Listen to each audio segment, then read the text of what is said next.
Yeah, I mean, you're from Memphis.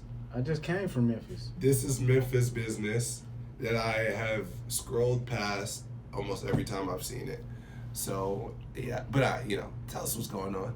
So when I was just in Memphis, I got tied in with some guys that's super tied in with Shorty. Like, The you sister? know what I'm saying? Yes. Okay. BroRilla. Yes. Wait, what's her name? Her name Scarface, I think is her name. Okay. But a lot of people are calling her BroRilla. BroRilla, I saw that. Yeah. I saw BroRilla. I saw Scarface. I saw her real because name. she's a stud.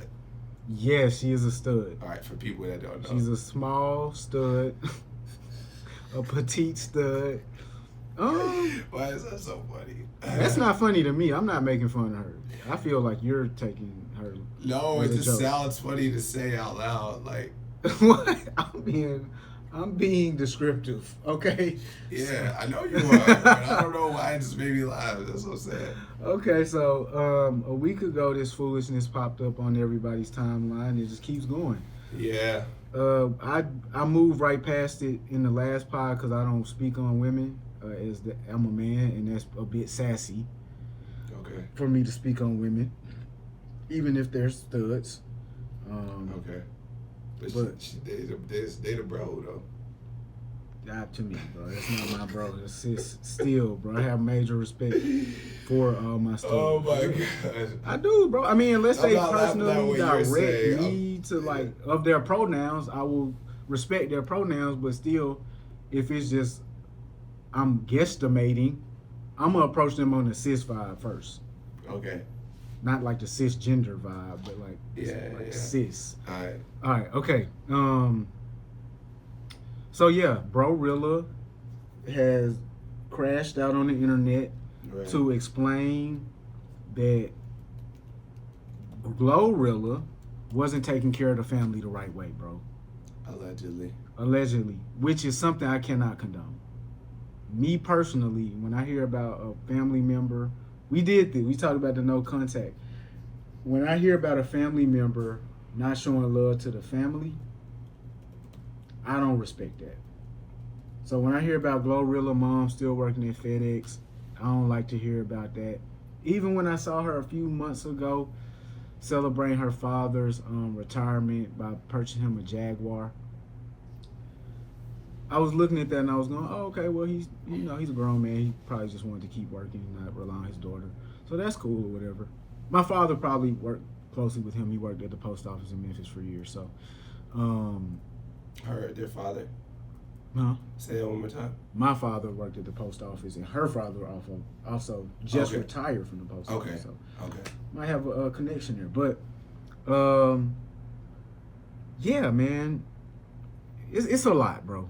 You said you scroll past. It is a lot, bro, because it's like just when I see videos like that and I start to watch it, I literally feel like I'm getting dumber as the longer the video plays. I feel like my brain cells are just burning, like they're incinerating, like Yearning. so goddamn.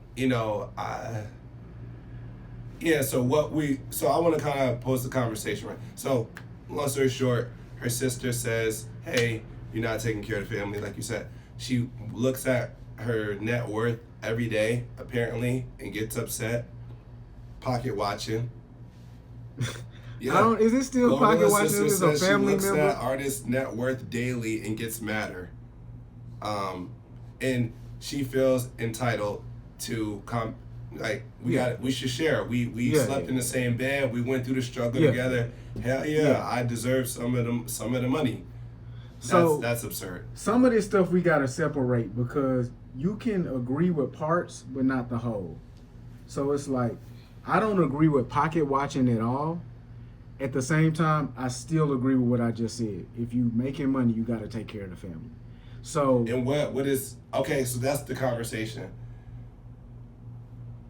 Are you obligated to take care of family when you reach a level of success?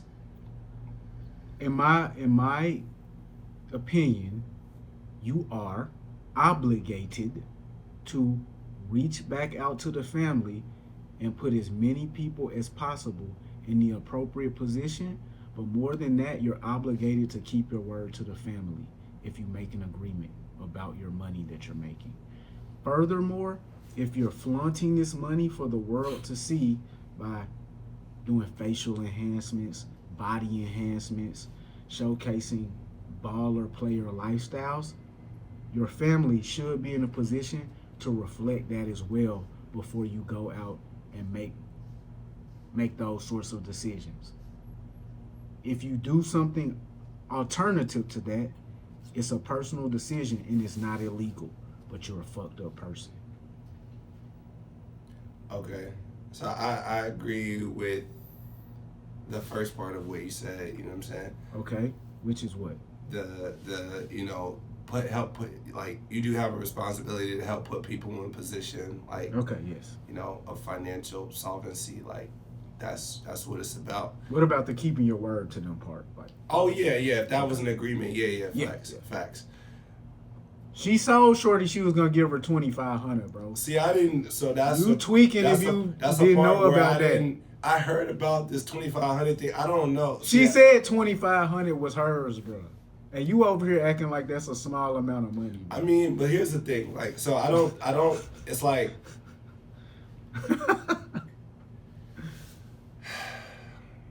You're not obligated to take care of niggas though, and you're just not like you don't get something for nothing.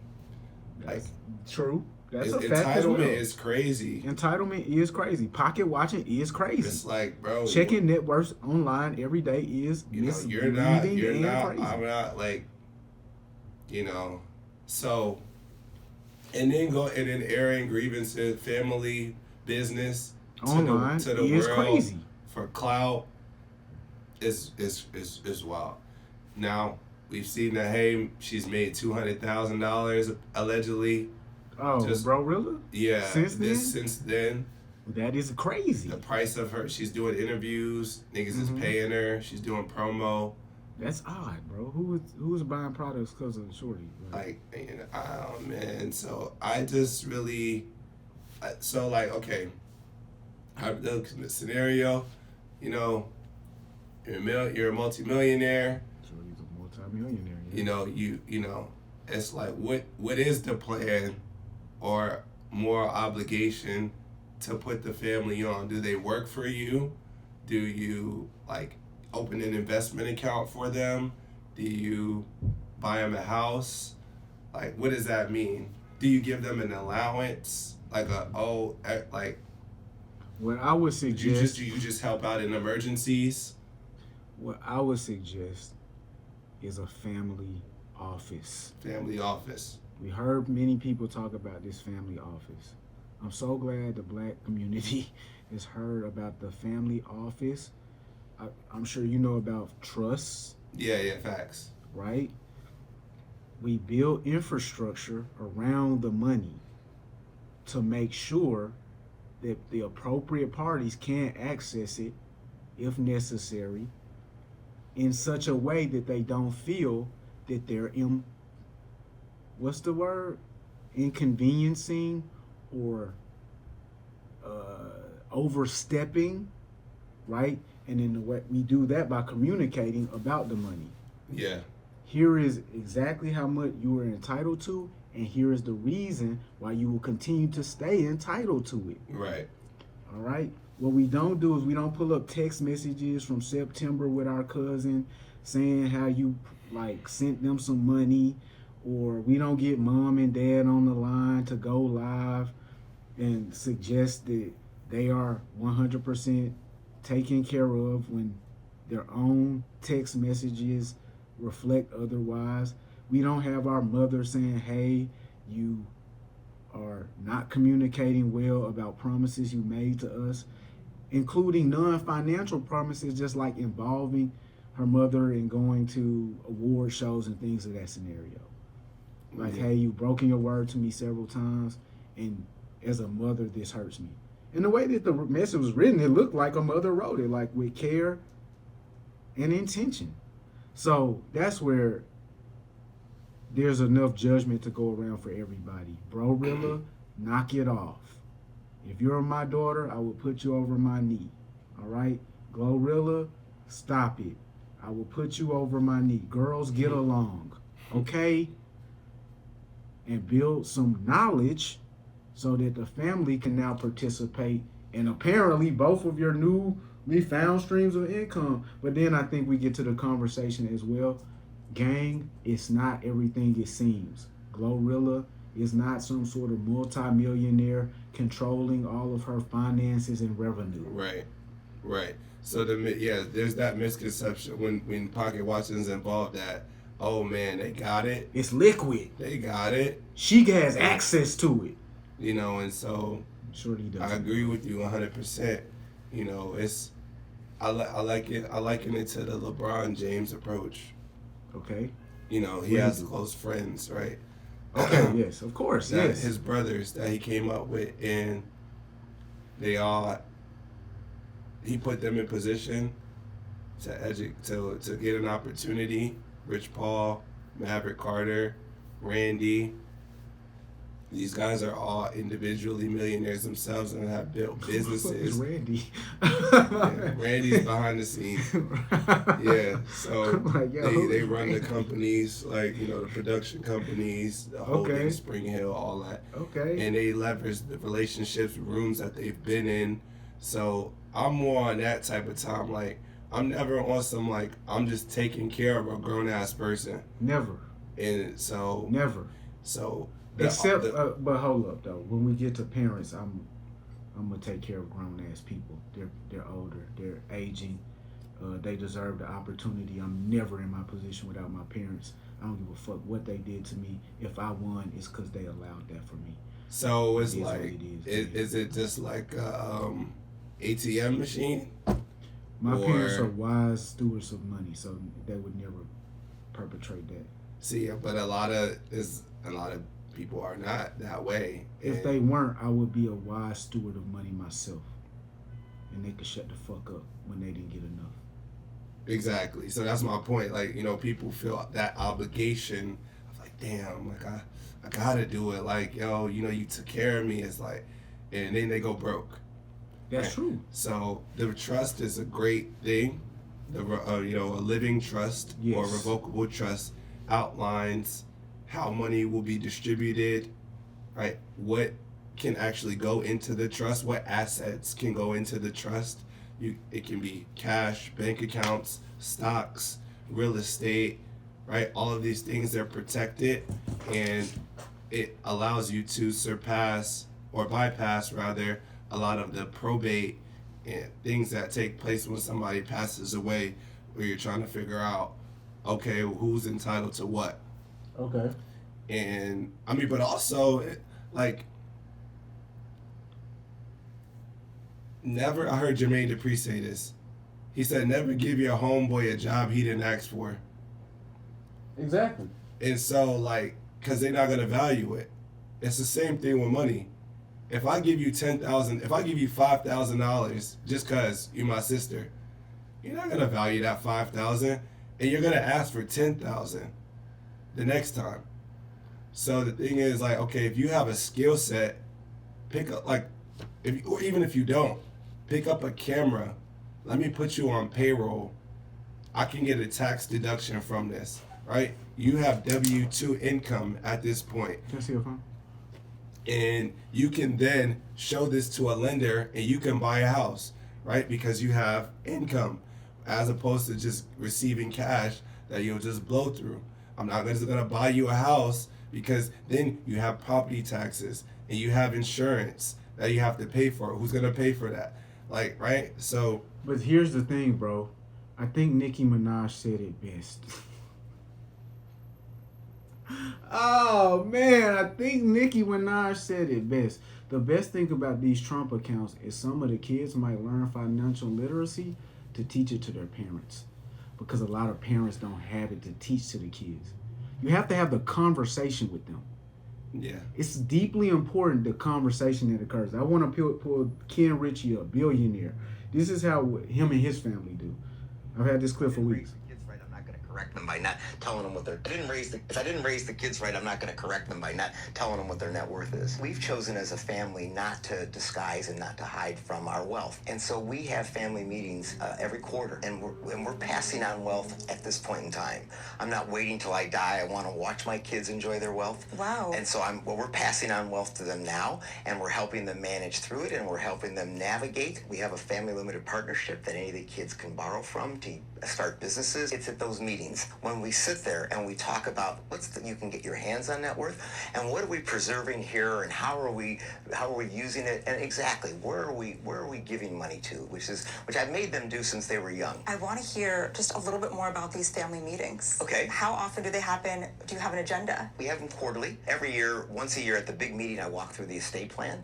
What's going to happen? Like, where does the money go? How does it get there? I start the meeting by showing my net worth. Then I show them where the assets are, what companies we own, what the liquid money is, who has the liquid money, how do you get to it if I'm not here, who's the guys you call, like where does the money go, how do you get your share, and then after I do that, I have all of them expose their net worth. And they tell their siblings what they invested in, what they're spending their money on, and then typically after that we pass on some wealth at those meetings. Very important that they're not treated equally, because life doesn't work that way. One's 12 years older than the other one, so one had 12 years of appreciation over the younger one. That doesn't mean we don't love you, it just means it's not going to be equal. So don't stand here like the three of you are equal, right? It's a lot of money for all of you. So I want to make sure none of them get pissed off about the fact that who has more than the other. So we go right down where it all falls, how the taxes hit each one, and why things go there. I want them to understand it. Otherwise, when I'm gone, they're going to fight. A lot of my peer group does not do that. They do not, they will not share family net worth. They feel like it could. A lot of people. And I would imagine that the vast majority of people who don't share that information literally just don't have it themselves. And so the most important is educating the kids. Yeah. Or yourself if you lack the education. Yeah. But developing these overarching rule sets that don't really explain much, I'm not going to take care of grown-ass people. Okay, well, that's very general, and it doesn't actually provide anybody any information on what to do. And all of the shit that we keep doing as a community is literally never delving into information or learning. I don't know many people who sit down with their children and discuss the money. I don't know that most people know where to find the money at when their parents die, who to call, who to get in touch with, what bank their parent has the money with, what lawyer to call. This shit is crazy. Yeah, I would say I think that is now with the access to information is out there now. So you feel me? I think that conversation's happening a lot more now than it has ever happened before with our generation. And it's conversations that my wife, my voice is on, that my wife and her parents have often. For sure. And so when I first met them, I was like, damn. She put you on game, huh? I was like, oh, this is what it's really about. And, I have since then became, over the last, 8 years, been working 6 years, working in finance, and I'm having conversations with my parents, right, in that same capacity. And my parents were not great stewards of money. I'll just say that. This is just real shit. And so they probably put up a fight when you started trying to have a conversation with them. Why we even talking about this? Yeah, Or were they open to it? My dad was like, yeah.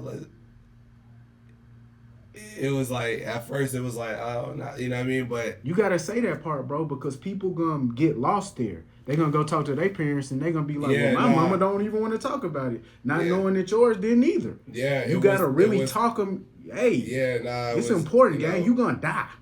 Yeah, I hate to break it to you. Planning is paramount here. So, initially it put him in a, uncomfortable position, basically, where. And it's hard to navigate his son is now my son is coming to me, asking me questions about my personal finances and what my plan is. when I don't have one? Exactly. Do I want to then, answer questions to my son about how to be accountable and have him tell me that I haven't been? Most people don't want to go through that. Giving me the advice of, hey, this is what you should do now. And they can't get there because they don't want to admit to their son, like, yo, I actually do need some help.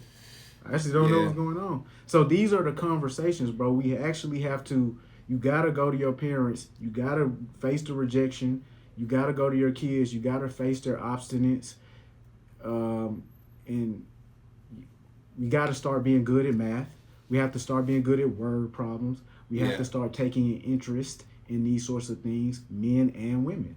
Yeah, no, this is a fact. You know, we could look at the whole family, right? We started with siblings, right, and then we're transitioning into parents and children. But it's the same. It's the whole family, right? What is the plan, right? And so that's where it all starts. What is the financial plan? What is the goal? Then you can take all of the assets that you have and acquire, and you can assign them to these goals. It's literally what I do as a financial planner. And so for my children, the earlier the better. For the children, for your children, if you're listening, the earlier the better. Don't think because they're 6 years old, they're just not intelligent enough to understand things. Like, I bought these cards from this black-owned brand online, these financial cards, and it's like, it has definitions of stocks, you know, shares, investing, budget. It just explains different financial terms and concepts to children. And I've gone over that with my 7-year-old, not the 4-year-old yet, but and I just opened her first bank account, you know, with Chase, because they can get an account at 6 years old. That the parent controls. So it's really just that simple, right? But and if you don't have the education, you can go to YouTube, you can go to a financial advisor and get a free consultation. You don't have to have money to speak to an advisor to have a conversation. They will literally tell you, you can get a plan. You can get a pro bono plan from a Fidelity, from a JP Morgan, XYZ, and seek the information that you don't have to empower yourself and your family. But time is the most valuable asset that we have. We can't get it back. So the earlier you start, the better. And the way that the money is invested, those are the two like most important things, like your allocation and the fucking time. That's what's most important to him. What's most important to me is you learn how to sell something. Look, the stock market is dope. I think the rich guys that are super rich sell stuff to a wide variety of people. Well, just investing overall. I'm just saying, like, you in real estate, business. Yeah, right? You just covered that part, the investing part. I'm talking about the hard work effort part. The fuck a flashcard, go outside, learn how to sell a service, learn how to create a product, learn how to get to know your neighbor, learn how to create rapport so you can sell products, learn how to provide benefit to people so you can be of service to them and they continue to buy your products.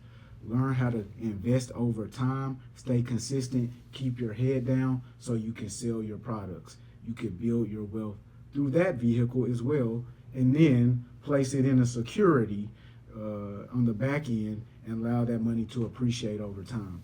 But when the market goes bust, which it always does, and it comes back as well, that selling thing, that's going to keep your mental state afloat. That's a fact. And what you just said, it creates self-sufficiency. 100%. Which is what we all want. Self-accountability. Facts. Not looking at my sibling who's a millionaire and saying, hey, like, take care of me. Like, you know. And think about that. If that's what you're learning at the billionaire household, how could you ever look at another race and go, but you took it all from me? You understood within your own household there's a distribution disparity, and it's based off of effort. So That's a fact, man. Based on the effort, everybody gotta put in the effort. You know what I'm saying? Faith without works is dead. You what know what y'all I'm saying? really didn't know was BroRilla. She just know how to hustle it up. She know how to take advantage of your eyeballs to create money for her pocket. Yeah. You know what I'm saying? that's- So that's- yeah. I think the family might have been running a play on us, brother. Like, Who knows, man? That's the family I'm not office. engaged in it, but I mean, I am now. I'm speaking on it, so hey, but it took us to a far more important conversation. absolutely. I've been holding that video for like a month or so. I can't remember when I sent it to the chat, but that's important. Yeah, facts. Lastly, you just made me think about my brother's wedding. My sister-in-law, her father, rich guy. You know what I'm saying? He North Carolina A&T graduate. Yes. You know, he spoke he told a story about how when he met my brother for the first time, and one of the first questions that he asked my brother when they were in the car together, it was just them, was, how do you invest? And I was like, oh, he a different type of nigga. Like, you know what I'm saying? Like, that's one of the first questions you ask him. How do you invest? That shows me who you are as a father, as a planner, and as a person. You're like, oh, like, feel me? And that's why he is where he is in life, because of shit like that. You know what I'm saying? So, like, and then he poured into my brother. Like, my brother is like, oh, I'm doing this, like, I'm doing that. Yeah, I got my 401k. Then my brother, like, and my other homie, they be telling me about stocks, and they tell me about index funds and ETF. And then, so I'm learning. My brother told he kept it real. He was like, yo, I'm learning. And then his father-in-law, you know what I'm saying? Which this was before he was even his father-in-law, gave him some game. Of course. So like you said, it's about the information, passing it down, and then implementing, right? Yeah. Seeking that information, because like, which is something that I think we all should do. We have to pass forward the information, because otherwise it dies with us. But continuing to seek though as well, like, right, self-educating, but then like going to people that they might not be in your family, right, and just be humble enough to ask them, like, hey, how did you do it? If you were me, what would you do if you were 30 years old? You could do it all over again. Like, you know what I'm saying? Like, yeah, that's real shit. I mean, continuing to seek lifelong mentors, people within your field or whatever field you're approaching who have done what you've done before. Local guys, I think some people call them, but you know, hey, bro, it starts with humbling yourself and accepting knowledge. Yeah. There's a lot of people that will just rail against the knowledge. Hey, let's argue, let's explain why it can't be done and everything that I've already done. Well, that means stop talking. Somebody's telling you how to do it, you stop talking. Right. That's it. Right. If you're the only one in the room complaining, no, I can't win, nobody can win, and everybody else is going, well, no, I think you can, I won. Stop talking. Soak up the game. Right. Figure out how to contribute. And that's gonna And don't make fucking excuses, man. shit too much, bro. Don't be making excuses for why you're fucked up. Nobody wants to hear that. BroRilla used to be eating fucking ketchup sandwiches. BroRilla and Glorilla. Yo, Now these bitches is on top of the world, it's bro. like the sob story, like, bro. It's like, Nobody bro, fucking cares. nobody cares. That's like from my favorite movie, bro. Nigga, hold A on. Bronx Tale. My nigga, yo, what was it? Nobody cares. Let me see your phone real quick, bro. This how we go. I'm gonna show niggas, bro. Didn't raise the kids right. My boy Richie. I'm not gonna. Man, what the fuck, bro? Let me show these niggas, bro. Then we out. Unless you got some more shit to talk about. Nah, done deal. I'm fucking starving. No. Wow. Nobody. You don't give a fuck. Wow. Nobody does. Nobody cares. Nobody does. Nobody cares. Nobody cares. Wow. Nobody cares for you. Wow. Nobody cares for you. Nobody does. Nobody cares. Like, that's real. Like, everybody has their own shit going on, bro. And everybody. Oh, I ain't That's gonna my big sis. She's the smartest person I know. But sometimes I think she's a little slow. How am I feeling? Feeling like nobody cares. I mean, they want to care, they try to care, but they got their own problems. What you just said. I feel like I gotta figure things out on my own this time.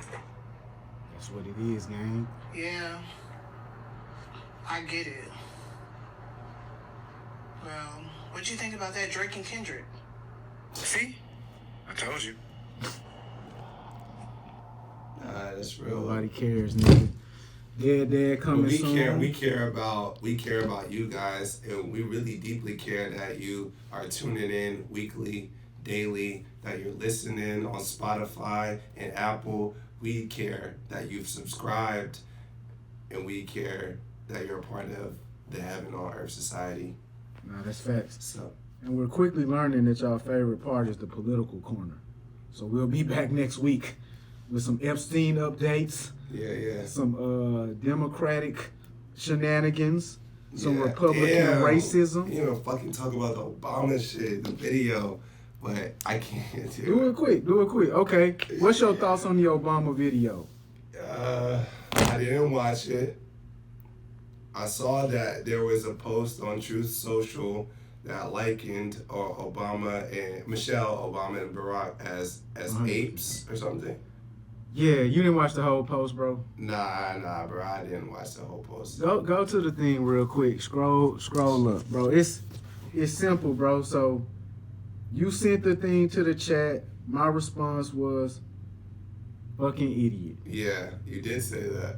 My boy Donald Trump sent some bullshit to the world through Truth Social. Then he deleted it. Oh, he deleted it. Reportedly, yeah. Okay, he deleted it reportedly. All right, cool. I'm glad he had the wherewithal to do that. I'm surprised he deleted it. That is surprising, actually. Because I'm like, this nigga is the king of standing on it. Like, Okay, also condolences to Lil Jon's son. All right, look, this is what you sent.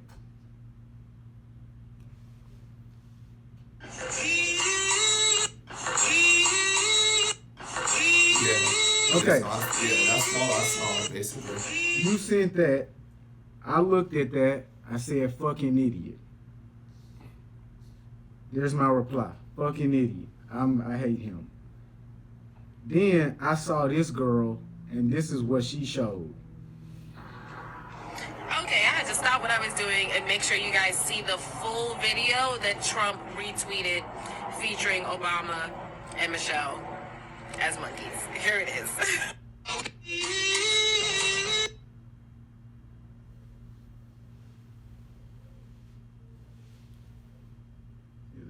It's like circling. That's crazy.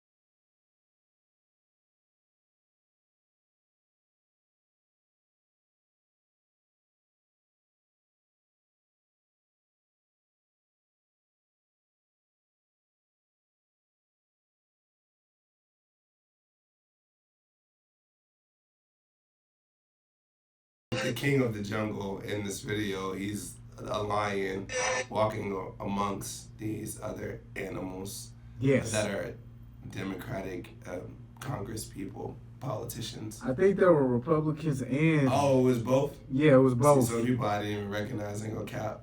I Yeah. saw Kamala in there, you feel me? I seen Biden. AOC. AOC, of course. Yeah. Look, gang. I saw that. I said, this guy's a fucking idiot. But racism, I don't think it was the point of that video. What was the point of the video? What you just said. Oh, that he's the king of the jungle. That was the actual metaphor because we had some white people as baboons and monkeys and shit like that. Yeah, so the post was blamed on a staffer after widespread backlash Of course. from civil rights leaders to Republican senators. Mm-hmm.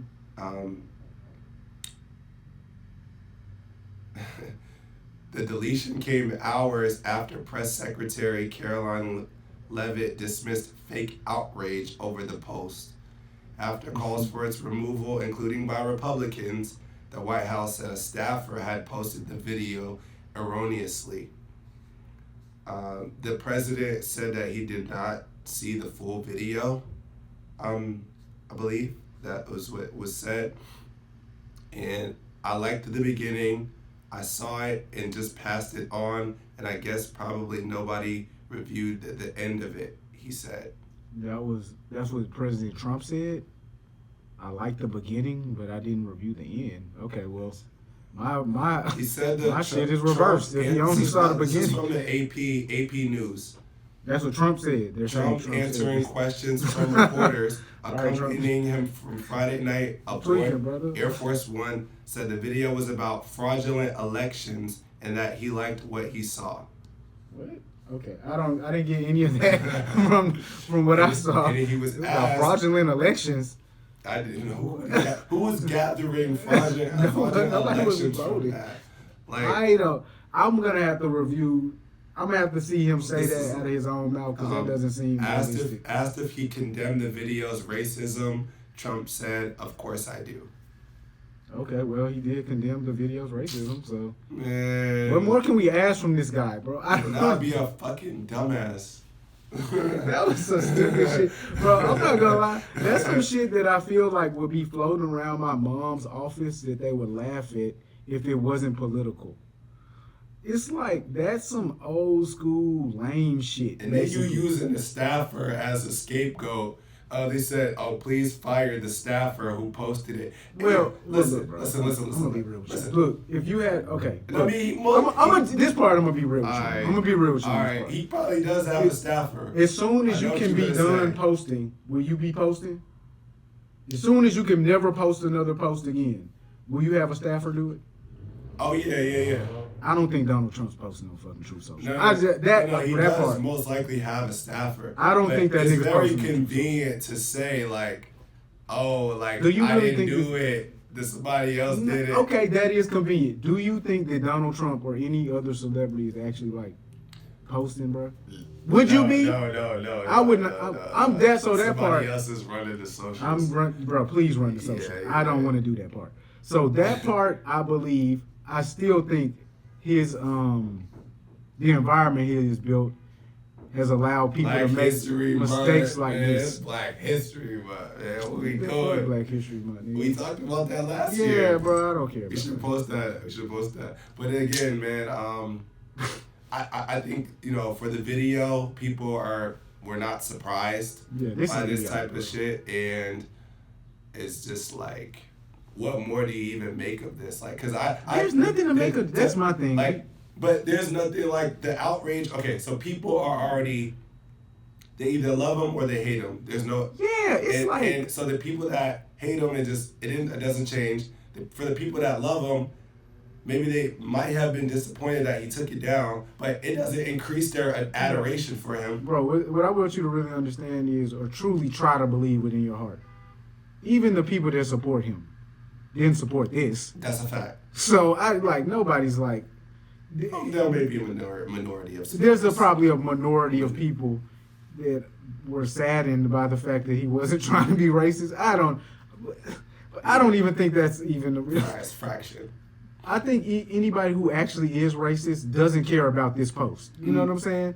Like, man, I'm glad like we repost. Like, damn, you took it down, bro. I think they actually want to see black people dying. We needed that.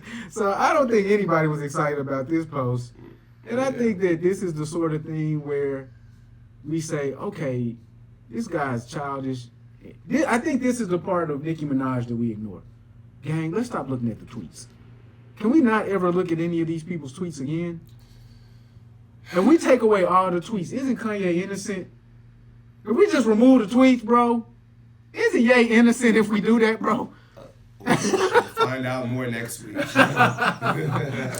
right, gang. Oh, Baby King coming soon. I guess we'll do that next week. Oh, yeah. Ain't nothing really to talk about. Yeah, bro. Oh, nigga. Sound like Cardi B. This nigga said good luck. No, for real, that's what it is, bro. No. I'm sure that you going through it, I'm going through it, Dane's going through it, my bitch going through it. Like I don't really discount the fact that anybody, my bitch going through it too. My mama going through it. Yeah. We all going through it. You dig? Welcome back to another week. Heaven on Earth Society. You heard. Thanks for listening. Thanks for watching. You know, back myself, the real Wavy Ty, and Edgewood Ralph. Man, we miss our girl, Queen AB. AB is in Disney, man, right? With the family, man. Yeah. Take care of the kids, bro. Yeah, shout out to her. Man, it's the Heaven on Earth Society. What we want you to go ahead and do is like, subscribe, share, and comment below, all right? Facts. Niniola the Bay, one of our main commentators from IG, was supposed to pull up on this today, but I think I didn't send her the address in time, so Niniola pull up on us next week, man. We're going to try to represent this Super Bowl Bad Bunny convo for you the right way. Oh, my God. Okay. What? No. Oh, man. You good. You just reminded me of something. Okay. What is it? What's up? We'll get into it in a moment. We'll get into it. Okay. For the people that are listening, thanks for listening. We do have videos dropping, daily clips dropping on the YouTube, the It's Endless YouTube channel, and on IG and TikTok as well. Yes. Yeah, facts. So if you're just a listener, tap into the YouTube as well. I don't think I should have wrote this one topic like this and named it this. I don't. As I look at you'll see what topic I'm talking about. Yeah, so we're gonna get into a bunch of shit because there's a lot going on. As you know, Glorilla, her sister, the Bad Bunny, Super Bowl. Yeah, we got our usual political segments. Of course, we gotta do that. That's the most commented. I think that's what they clamoring for, bro. That politicals. Sure, I guess so. They want to champion you, my man. I'm not a pundit here. An analyst or nothing. J. Cole, we're gonna get into J. Cole. Definitely gonna get into that Cole. We're gonna update you on some music that has dropped and some music that we've talked about as well. So let's go ahead and start off with some older news first. TikTok's new policies. Yes. We never really commented on that. We did not. We commented, we addressed everything leading up to that point. Larry Ellison finally was able to buy it, through ByteDance? Or he bought it from ByteDance? ByteDance. Doesn't matter. Yeah. We know that it's under American control now. It's under ally of Trump's control and ownership. Since that day, we have seen many different things. People uninstalling the app. We have seen people winning millions of dollars off of hit jingles. Yeah, I heard about that. You heard about that? You sound like a hater, though, because you don't sound happy for these guys. No, my voice is just fucked up. That's what haters always say.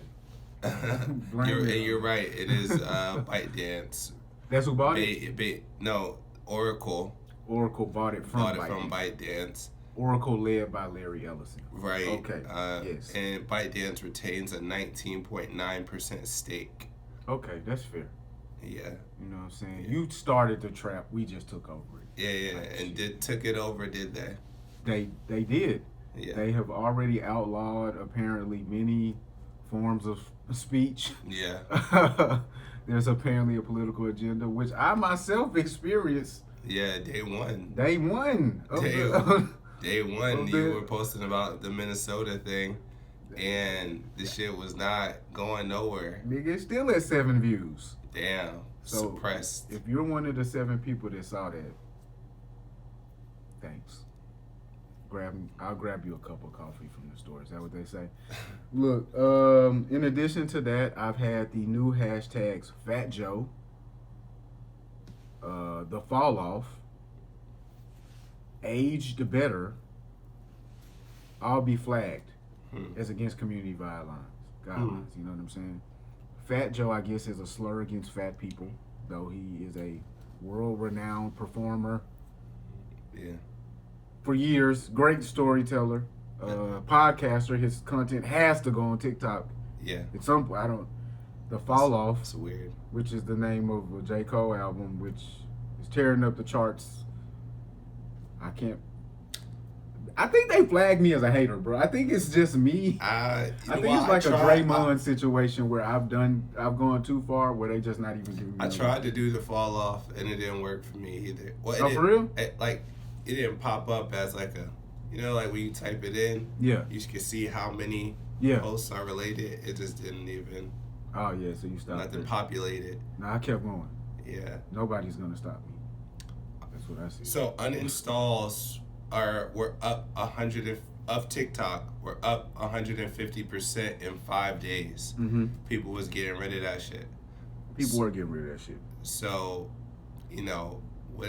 what does this mean moving forward? Do we still think it's gonna thrive as a platform, or are people gonna shift to another platform? Because one of the main things that people loved about TikTok or love about it is the information. Access to thoughts, views, and opinions expressed, largely political views and opinions.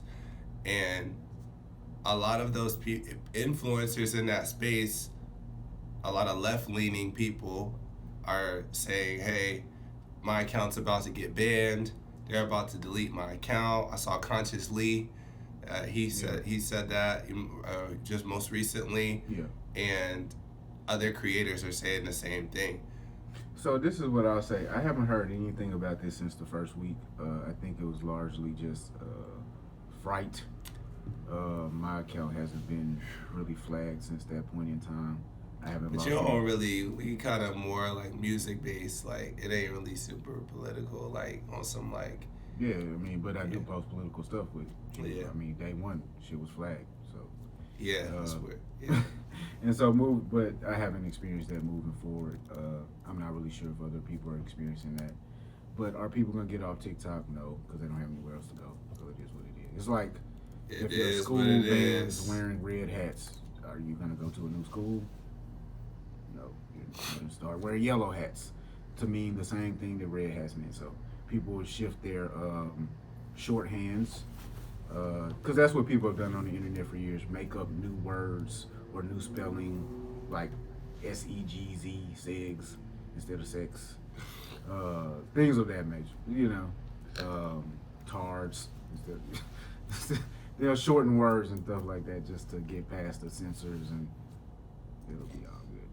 So people will circumvent and deal with it. But the same influencers won't be popular moving forward. Everything's about to shift in the landscape. All right, and is that good? Is that bad? Like, how do you for it? It is what it is. It's, you know what I mean, bro? When out of nowhere, opportunity is given to regular, ordinary people to be extraordinary for no reason whatsoever. If they were to do a shuffle, equality shuffle, I wouldn't mind. You know what I mean? Like, I don't really look at any of these people as providing some sort of service to the world that only that they can provide. So, yeah, that's one way to look at it. I think people are kind of looking at it like, damn, like, this is America. We're supposed to have free speech. You do have free speech. I won't go back and forth with anybody about this, though I can because of free speech. But we have free speech. It's kind of ridiculous. But on social platforms, when you agree to terms and conditions, you don't necessarily have free speech.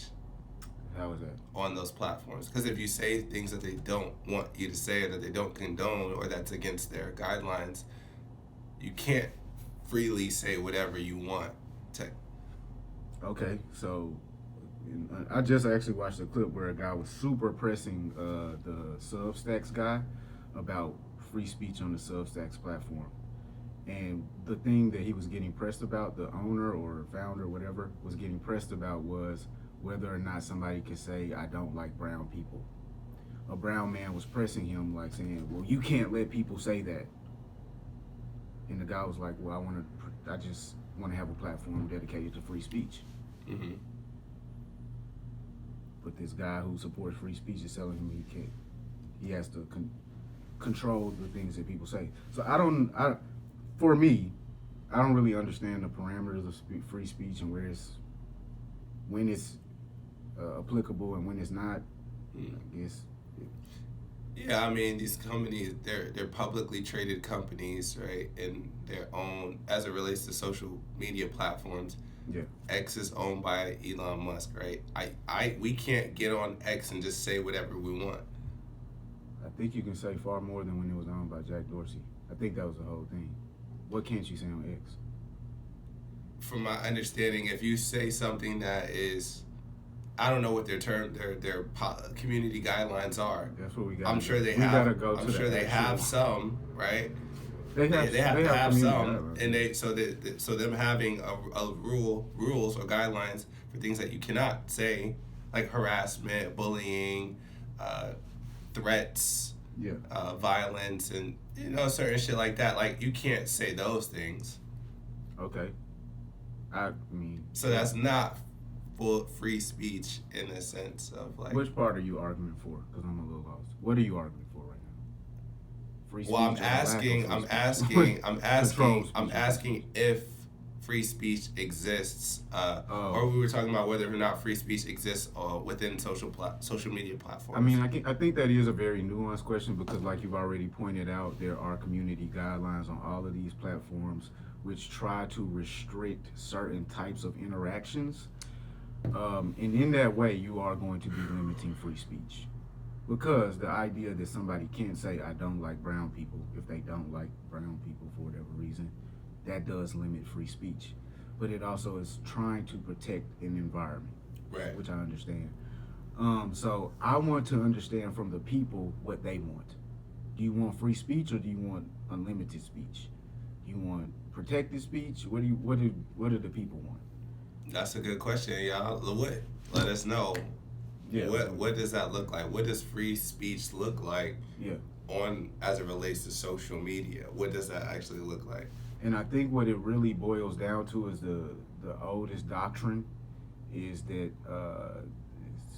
speech, as long as it doesn't endanger other people, the rule of thumb previously is the yelling fire in a crowded theater test. What will your speech cause for others? Like, how much harm will it directly put them in? And so that's very nuanced. If, like, let's say I'm Young Thug and I say over the phone to my guys, like, y'all ain't killed them niggas yet? That's some hoe shit. Am I actually directly endangering other people? That's where the judgment of your peers comes into question. So I just need to know from the people. It's so, like you said, I think that's a good way to pose that question to the audience. Swerve up out of there. yeah, facts. Yeah, because it's so nuanced. I'm with whatever y'all want. If y'all want to limit speech of yourselves, I won't be limiting my speech. But hey, if that's where we going, gang, I will hold anybody accountable to everything they say, and I will police niggas except for myself. I'm gonna say whatever I want to say whenever I feel like saying it. So. All right. Well. Yeah. And you can prove that I ain't free. It ain't free. Ain't nothing free. You gotta pay the cost. Ain't nothing free, dog. And I think at this point the cost is public perception, which I'm willing to pay the cost of.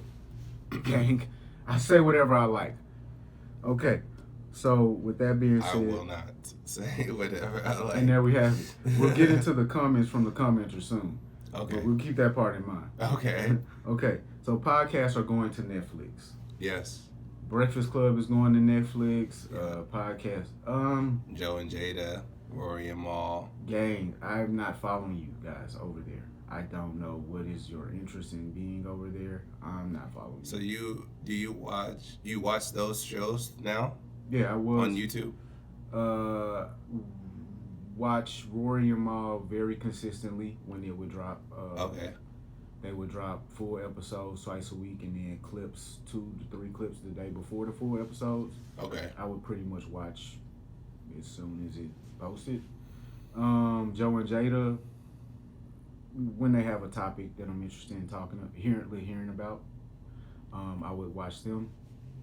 Not following them to Netflix. I have Netflix subscription, but I don't really. You're not gonna turn on Netflix to watch these guys or these shows. No. You know, and that's the interesting thing. I heard somebody else say that as well. You know, Rashad from Earn Your Leisure, he was like, yeah, listen, man, listen, that's like real dedication. Like, For real. You know, for me to sit down, turn on Netflix, and then watch the pot. Like, whereas I'm just, you know, I'm on the phone, I got YouTube, I could just boom. Like, you know, when you reduce convenience for consumers, they're less likely to make decisions, right? Yeah, and then especially one real key thing that's missing. I haven't even checked this, so I might be wrong. Prove me wrong. The community aspect of it. Being able to go to the comments to say, "Yo, who else disagrees with this fucking?" I didn't even think about that. That's the main thing, bro. Like, cause that's literally something I do immediately. Yo, who disagrees with this fuck nigga Mars? Yeah, I do that too. Who disagrees with the mayor's loud I think ass? most people do that. That's what YouTube introduces that a lot of these other platforms never could scale. Because the thing about Netflix is, it's a thing where I'm sitting down, I'm stopping everything else, I'm with my family, I'm with my girl, we have a remote control in hand. Right. We relax. Because I have the Netflix app on my phone, and people do, but I only use that. I use that very sparingly. Very sparingly. Yeah. And I don't even know why. On an airplane type shit. Yeah. Like, I need to download a movie real quick or a documentary. Yes. Download it, and then I watch it on Netflix on my phone. Like, but yeah, that's it. And here's the interesting part of this, guys. My Netflix app is right next to my YouTube app. But for some reason, I use them completely differently. And just like you said, very sparingly. I often forget I have Netflix on my phone. Dead ass. And so, guys, I don't know how long this is going to last for you. I don't think it was a smart decision. The bag is not always the key indicator. Sometimes you have to think about a few other things. So maybe Joe Budden was on to something. I don't know. We'll see. You know, Charlemagne did a really good interview where he talked about the $200 million deal, what it entails, what the opportunity looks like at Netflix. It's a risk he's willing to take because he believes in the company and the partnership. That's good, bro. And he says if it doesn't work, if all else fails, the Breakfast Club will be fine. The Breakfast Club will be fine. Is you know, the other shows that I believe have their own individual agreements with Netflix in deals, like they'll need to figure out what that looks like.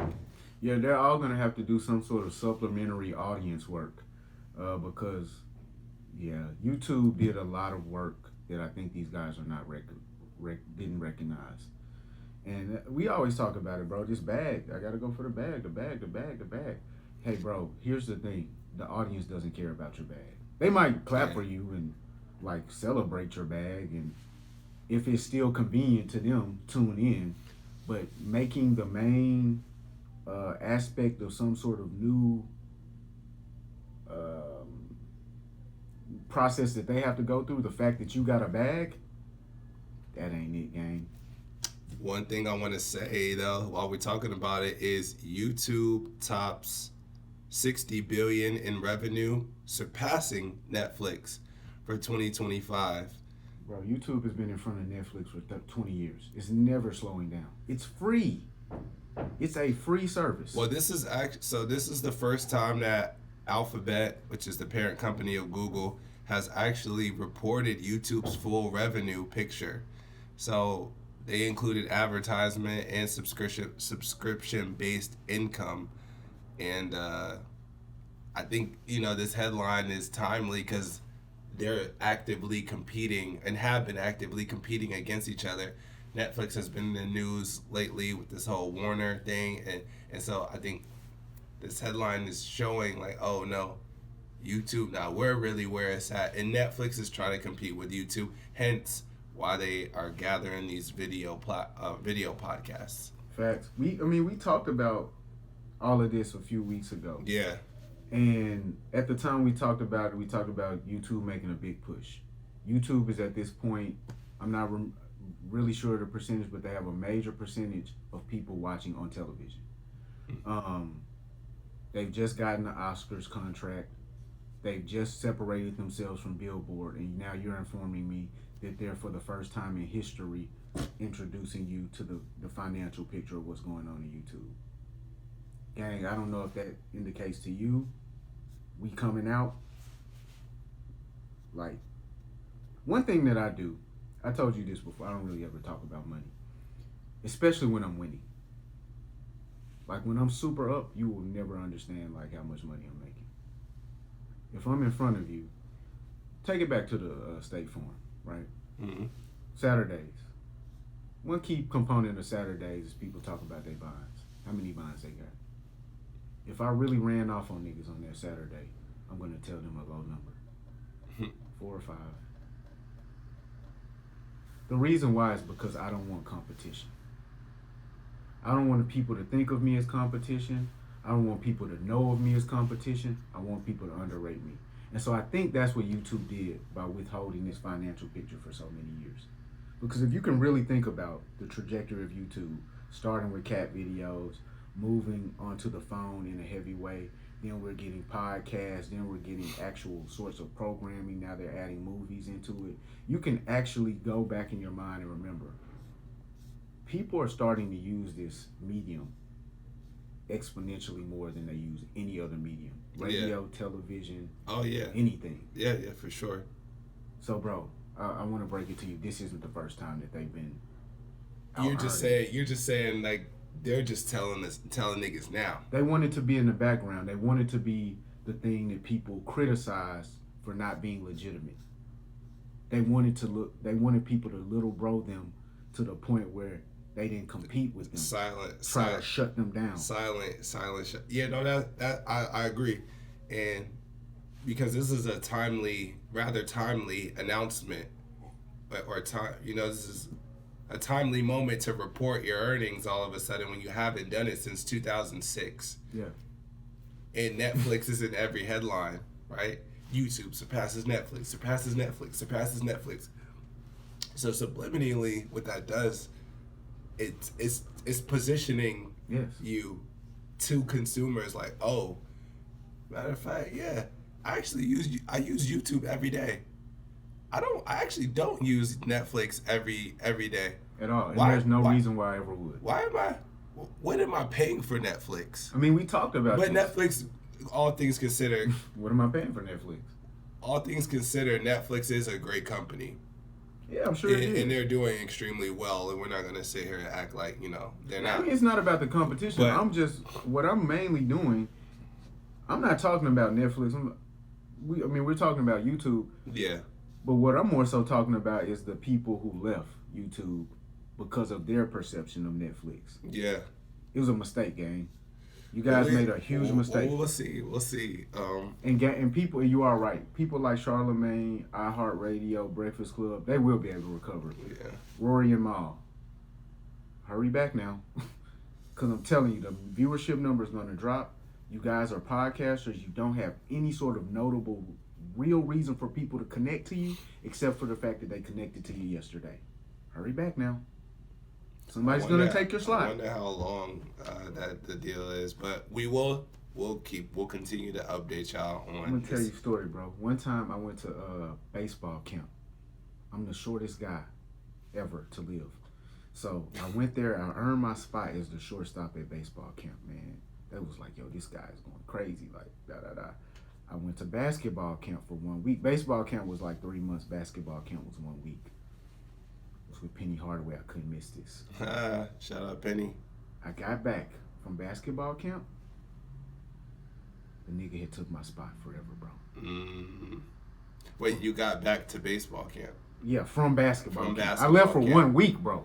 Damn. Bro took my spot forever, bro. Damn. This is like, gang, I'm telling you, don't. Consistency is key. Yeah, no, that's a fact. That shit traumatized me to this day. That's a fact. Okay. No, that's a fact. All right, you had mentioned something, bro. We're going to bring that up later because that's last but not least type shit. Okay. What you want to get into next, man? So, Netflix, Real quick, I guess we could just do an update on some music shit. Man, we don't need to update these niggas every week about Don Toliver. We still haven't even released the fucking first 2 videos. Let's not even do it, bro. I mean, you can do it. Do it. All right. Yeah, because then Yeah. Don Toliver, shit. Don Toliver's album, Octane, debuted at number 1, which we projected it to do. Facts. Sold 162,000 first week, making it his first number 1 album. And a lot of the songs are charting. I won't get into all of them, but Body, for example, might be the highest charting song on the album. Yeah. I told you. You did. They're all over the charts, man. I'm not gonna lie. So, the Don is there. The Baby, Be More Grateful, debuted at number 25. I'm so glad you brought this up, as a matter of fact, because you just jogged my memory. I meant to say this. Y'all know I'm a Ye fan. Oh, yeah. That the Baby Clear the Sample joint. Oh, wait, you ain't gonna have to let when Kanye clear this shit. Yeah, the flashing light sample. Yeah. Nigga, kill yourself. Whoever made that beat. Never do that again and call yourself a producer or a beat maker. What happened? Yo, what happened? Did you hear the record? I heard the song a couple times. You fuck with it? What was wrong with it? I mean, That's what happened. Oh, okay. You made a song, Bert. First of all, you literally sped up the beat slightly. Yeah. Of flashing lights, and that's what the beat that the Baby rapped over. Yeah. And for such a classic song like Flashing Lights, that has such an aesthetic, to ruin it by speeding it up a little bit and then rapping about absolutely nothing. They're gonna have to clear this shit. Who cares, nigga? We don't give a fuck. Niggas just make songs just to make them. Let's stop that, bro. Let's stop just putting out a song because you finished it. That's not a good song, bro. I feel you. That's feel pointless. you. I didn't download that record. Good, man. And the album did sell get back into about 25,000 copies. It debuted at 25 on the Billboard 200. Wait, are we saying that Don Toliver did 162 and this guy did 25? Yeah, the Baby. Whoa, that's a drastic disparity. Yeah, well, I mean, all things considering, his last 2 projects, the Baby, sold 9,000 and 17,000, respectively. So he's on an upward trajectory. That's good. And Pop That Thing went up about 4 slots on the Hot 100. I just hate to see that, man. I just was shitting on the song, but I hate because I told you, I'm a nuanced person, bro. I like people who place forth that effort. This guy has been rolling this album out for months now. Yeah. Real raps, real intention. To just only get to 25,000, which is a blessing, to have a fan progress, though, from the last 2 tapes. Guys, we gotta we gotta support the rap game, bro. Like, that's what I'm saying. Yeah. Yeah. Okay. That's a fact. But yeah, just a quick update on the numbers there. Yeah. I don't really have anything else there. All right, let's get into some more medium topics, not hot topics. These are medium. Look, G-Unit has been in the headlines. G-Unit in the house. Bro. What? Nigga, what? You remember that song? Bro, old rappers, let's take it back to the glory days of being cool and not lame. Right. This shit getting lame, bro. Like, I'm looking at different older rappers and I'm going, bro, were you ever that guy for real, bro? Like who, though? In this instance, bro, let's go ahead and call out my boy. I'm going to call out Yayo and Murda. I'm going to call So did you ever think Yayo was, like, cool? He was hiding behind his hands. That like, was I couldn't cool. I couldn't tell for that real. was Like, cool. Anybody that stood next to 50 Cent was cool. Stop playing, bro. We got to be honest with ourselves. As young men, that's what we were really riding with, bro. Yes, but we thought the game was I cool. never... Bro. We thought J.C.O. was really that guy, bro. Stop it, bro. Cool? Yes, bro. What were you characterizing? Now you trying to play niggas No. Like, I too was tough. Like, I was listening to the music. I bought in as a child to the music. And so when you described into them the story, so to like your homies, what did you say? Like, I thought them niggas was like authentic. I You thought they think was them- I thought they was gangster. You didn't think that gangster was cool? I guess in a way. So you really thought these was lame gangsters? That's what you telling me? No. Like when you say cool, okay, like I think of like Fab. I think of style. I think of like aura, like coolness, like demeanor, and I didn't like niggas. I want to be like. That's what I. Now I feel lame because I thought these guys were cool. No, 50 was cool. 50 was cool. I thought Ja was cool. I thought Ja was cool. I thought Yayo. I thought Banks. I didn't really look at the Banks was cool. I didn't look at Yayo. I guess Yayo. I never looked at Yayo as like he was the cool guy out of the unit. Yayo was the real thug. He was the shooter. Yes, 50 mans. That's the coolest nigga, bro. Like, see, I didn't look at Young Buck. I didn't. Was he from? Yeah, it was Tennessee. Yeah, that's all I had to look up to, my man. Cashville, bro. Yeah. I thought Buck was the coolest. I didn't really. They were. It was.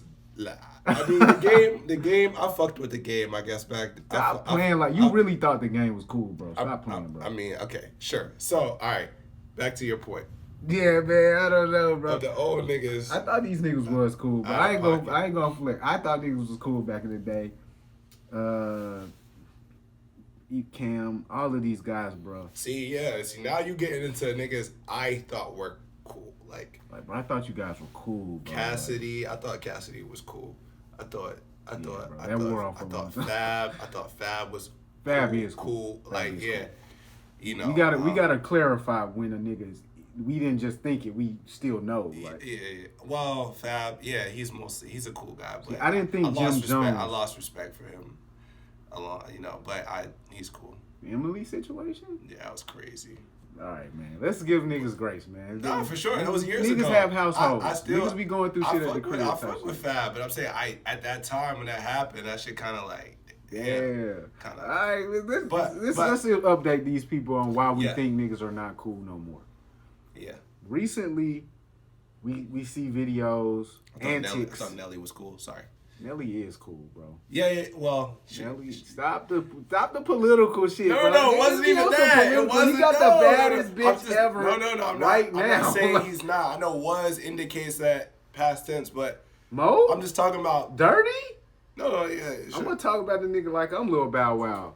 Like, I thought Tip was cool. Like, certain niggas like I wanted to like, you know what I'm saying? So, all right, go ahead. We all saw that picture of Tip walking to the Cannes Film Festival recently. It wasn't the coolest look. Okay. But sorry. Yeah. I'm reminiscing too much. So, man, look, the antics. All of these guys are doing major antics, like kind of corny antics. Yeah. Just to get a little attention. Making you go, bro. I don't. So yeah, I mean, this shit is everywhere on the blogs, man. Ja Rule on a flight with Tony Yayo and Uncle Murda. Yeah. About to fight essentially. Well, let's actually introduce it as what it really was. Let's not even put it in gangster terms. Three grown men enter a flight.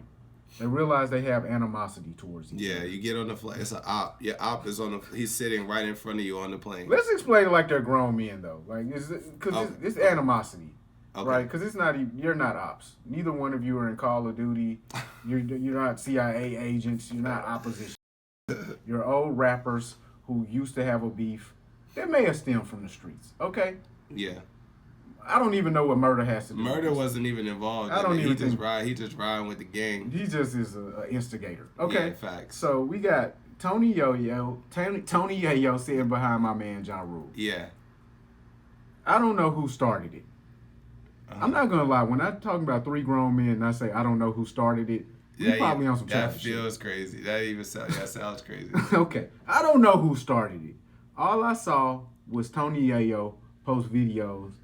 A snippet of a video where Ja Rule is like turning around like, yo, I ain't with this. Yeah. And then we see Tony Yayo post another video. Oh, we got him up out of here. We got him off the flight. Then we see Tony Yayo post another video, or 50 Cent at this point, and reposting a video with Uncle Murda going and sitting where Ja Rule was sitting at. We got him out of here. Okay, bro. And then I see TMZ post a video where my man Ja Rule is like on some, yo, y'all niggas don't stop that shit. We about to fight. Yeah. These niggas not, y'all, we not doing this just because we on a plane. I'm standing on it. Yeah. Okay. Who do you respect most in this scenario? Based on the information that I have, I think Ja Rule, I look at Ja Rule as the most mature person in the situation. Yeah. So from the first video that I saw was the Uncle Murda, and yo, we behind this bitch ass nigga Ja Rule, this nigga, and Ja turning around like, yo, y'all some suck ass niggas, like that's it. Yeah, that's the first joint I seen, and I'm like, okay, that's corny, like, cause he said, yo, y'all on some police shit. He's like, y'all police ass. Cause like, if it's real smoke, like, why are you pulling out a camera? What are you trolling me like a 12-year-old girl? Yeah, like you got a camera. If it's smoke, why are you turning a camera on? That is some police shit. So, that was the first one. Yeah. Then like I said, you see Ja get up and start popping it like, what's up? Like if it's smoke, like what's up? Like what's really good? And obviously the flight comes. They get they escort them off. Reportedly they were all escorted off the flight. To my understanding, John never gets back on the flight, which was a smart decision. Yeah, bro. Right? Because I'm not gonna really sit. You like my girl right now. You really antagonizing me, really to get a reaction, and I'm really the one that's gonna slap the shit out of you, bro. And furthermore, it's unwise for me to sit in front of you for the duration of a flight knowing that it's a problem. Yeah, I'm not fearful of you niggas. I'm gonna slap the shit out of you niggas. Yeah. That's actually the problem. You really are gonna have me like my little kids. I'm finna turn around, daddy's coming back there. Cause you niggas is playing while we traveling, bro. And my nerves is already off. Like we on a flight. Like, yeah. Nah, gang. So it's all lame. And 50 Cent, the ringleader, bro. Yeah, it's just like, we all know Tony Yayo is really just a 50 homie, like little homie type it's shit. Like, I don't even want to call him little homie type because he's a rider. He ride from the get go, like. But he admires 50 Cent. So it's like, you doing it for Big Bro type shit. Yeah, you doing it because you seen Big Bro do it, and now it get him. It's like, yo, we seen this nigga. Like, you want a pat on the back, which you did because he reposted it. Bro. And then it's like, oh, so it's just 50. I have so much respect for him as a businessman and like an icon. We got respect for all these guys. It's like, I mean. Maybe not Murda. I don't know much about Murda. Yeah, I don't. Tony Yayo, Ja Rule. I respect Yayo's loyalty. I respect his loyalty and the way he's been able to build for himself over the past few years, moving from podcast to podcast, developing a voice, playing into that. Storyteller. I respect it. I respect it. Riding for the game. No matter what. I respect it. So it's like, bro, at a certain time, these niggas is 50 years old. Bro, for real. Bro. And so to end this, like, just act your age. Act your wage. Y'all niggas is rich. Hey, like, what are we doing? Y'all on a flight acting like. This is how we should end it, bro. Let's just praise Ja Rule. I know Ja don't get a lot of praise most of the time. Hey, man, in this instance, maybe we're starting to see Ja, just maybe all of these years, Ja has really been being antagonized. And I could really see 50 Cent is a real antagonist. So let's get into him. 50 versus T.I. Oh, 50 versus Tip. Tip been yelling up and down for years. 50, let's verses. Let's do the verses. Like, on a certain level, I respect. On a certain level, I don't. Dude don't want to do the verses. He don't want to do the verses. Wayne don't want to do the verses. He don't want to do the verses. Niggas ain't putting you in that class. I get why they're not putting you in that class, Tip, because you never commercially got to the level of a lot of these guys. Though your music catalog might have reached or even surpassed, but just on the level of popularity and fame, he never surpassed Wayne or 50 Cent, bro. Just never. No, not 50. No, not 50. But are you really saying that this man surpassed Wayne on a level of T.I.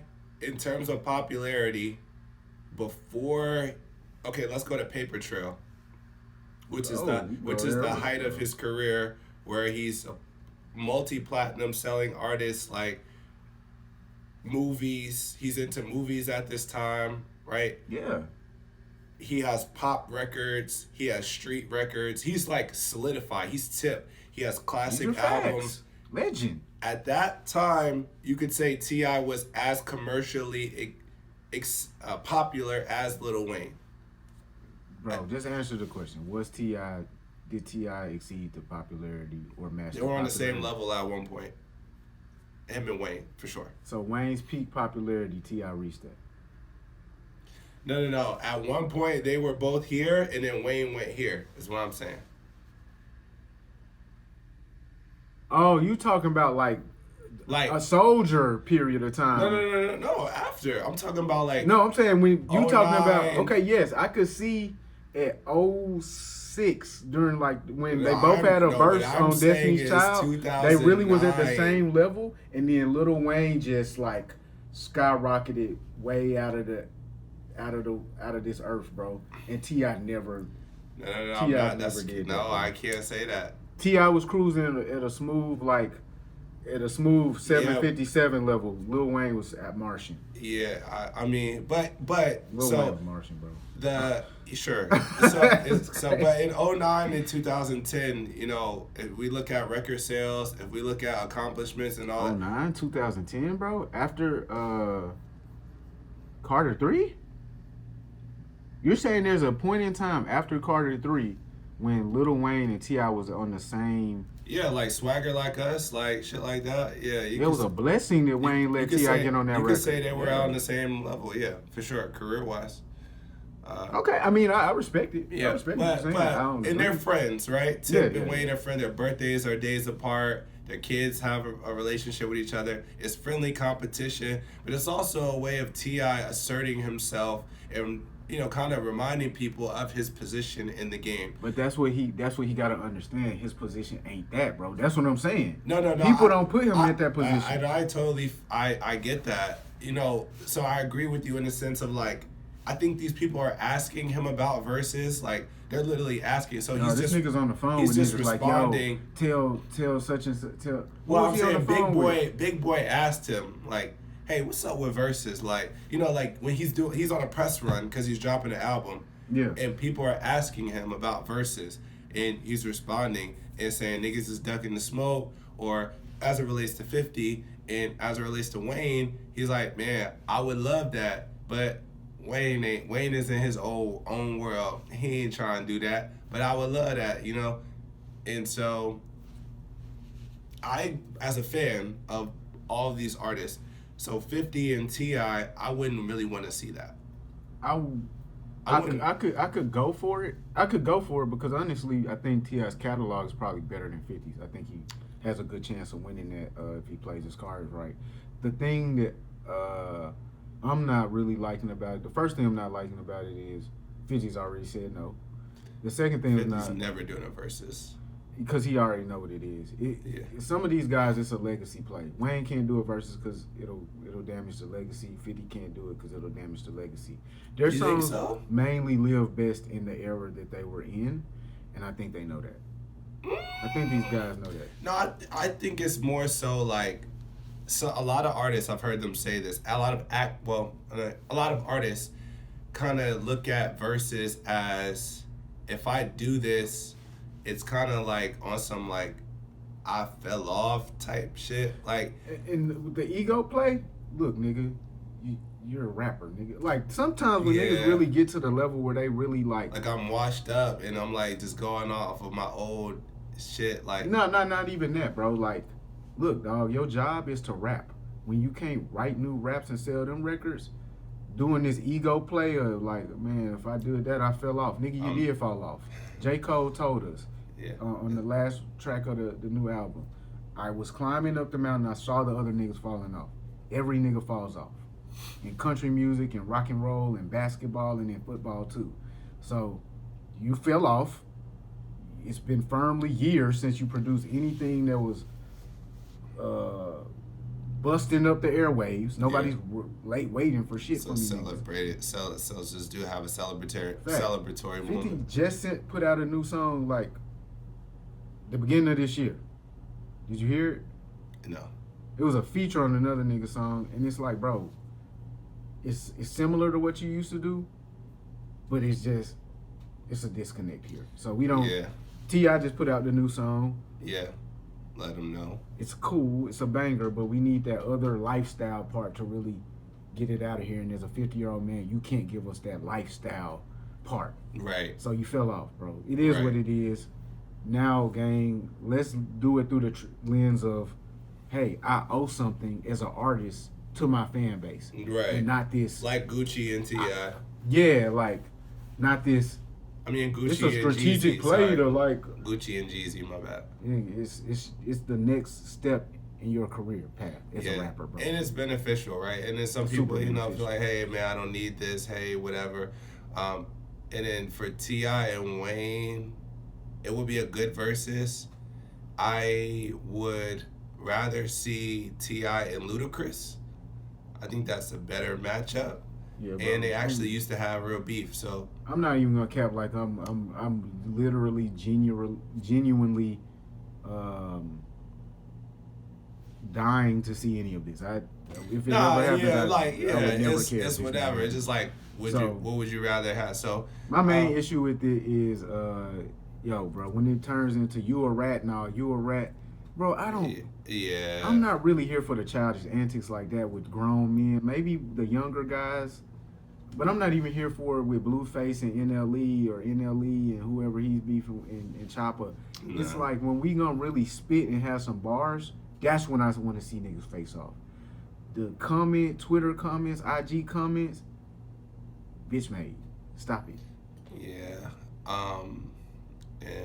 I agree. Quickly, Lloyd Banks or Fab? I don't care. I genuinely. You don't care? New York is finished, gang. Let's No, stop but acting just like these guys are really. Just like even- in general, though, like Fabulous who do you- had a who do you- better career, but the albums was trash. Lloyd Banks Trash? didn't have a career at all. Whoa.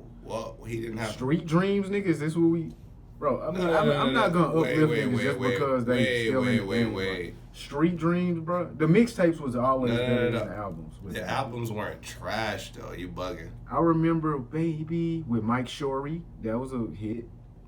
So real talk. The joint with Lil Mo. That album, like, damn, I'm trying to fucking Fab, like, Loso's Way. That was a good album.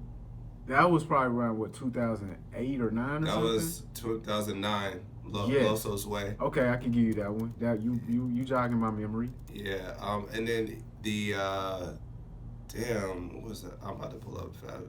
So I mean, for my answer, my response to that would be Fab.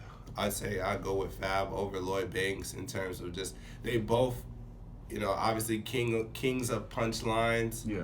That whole era of punchline rappers. You know, you got the Cassidys, Joe Buttons, Fab, Lloyd Banks. Lloyd Banks was tough. And He was you know, very tough to me during that time frame.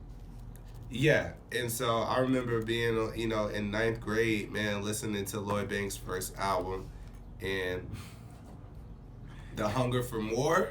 The Hunger Pause. Yeah, I don't really know what none of Lloyd Banks' albums named or what songs. but are on he was them. more like he became like the mixtape guy, right? Just tearing up the Yeah. mixtapes, smooth delivery, laid back demeanor, flow, style. Had records for the girls, had bars, had Bro. credibility. But obviously, like you said, Fab had a bigger career and impact culturally. I gotta go with Fab, And bro. For me, Lloyd Banks got 2 songs: "On Fire" and the joint he did with Ye. Smile. The joint he did with Ye. Is that called I want to Smile? be the reason you smile. I never heard that song. You get the fuck. No. You bugging the fuck out. I really got off G-Unit very early because I wasn't fucking with the Massacre, bro. The Massacre is trash to me. Whoa. See, And okay, so we gotta talk about that another day. Yeah, we do. You're- We talked about it briefly a few times, bro. I'm not fucking with it though. So Fab, also the Young OG project in 2014. Okay, that's a mixtape though. That's what I'm No, saying. that was the album.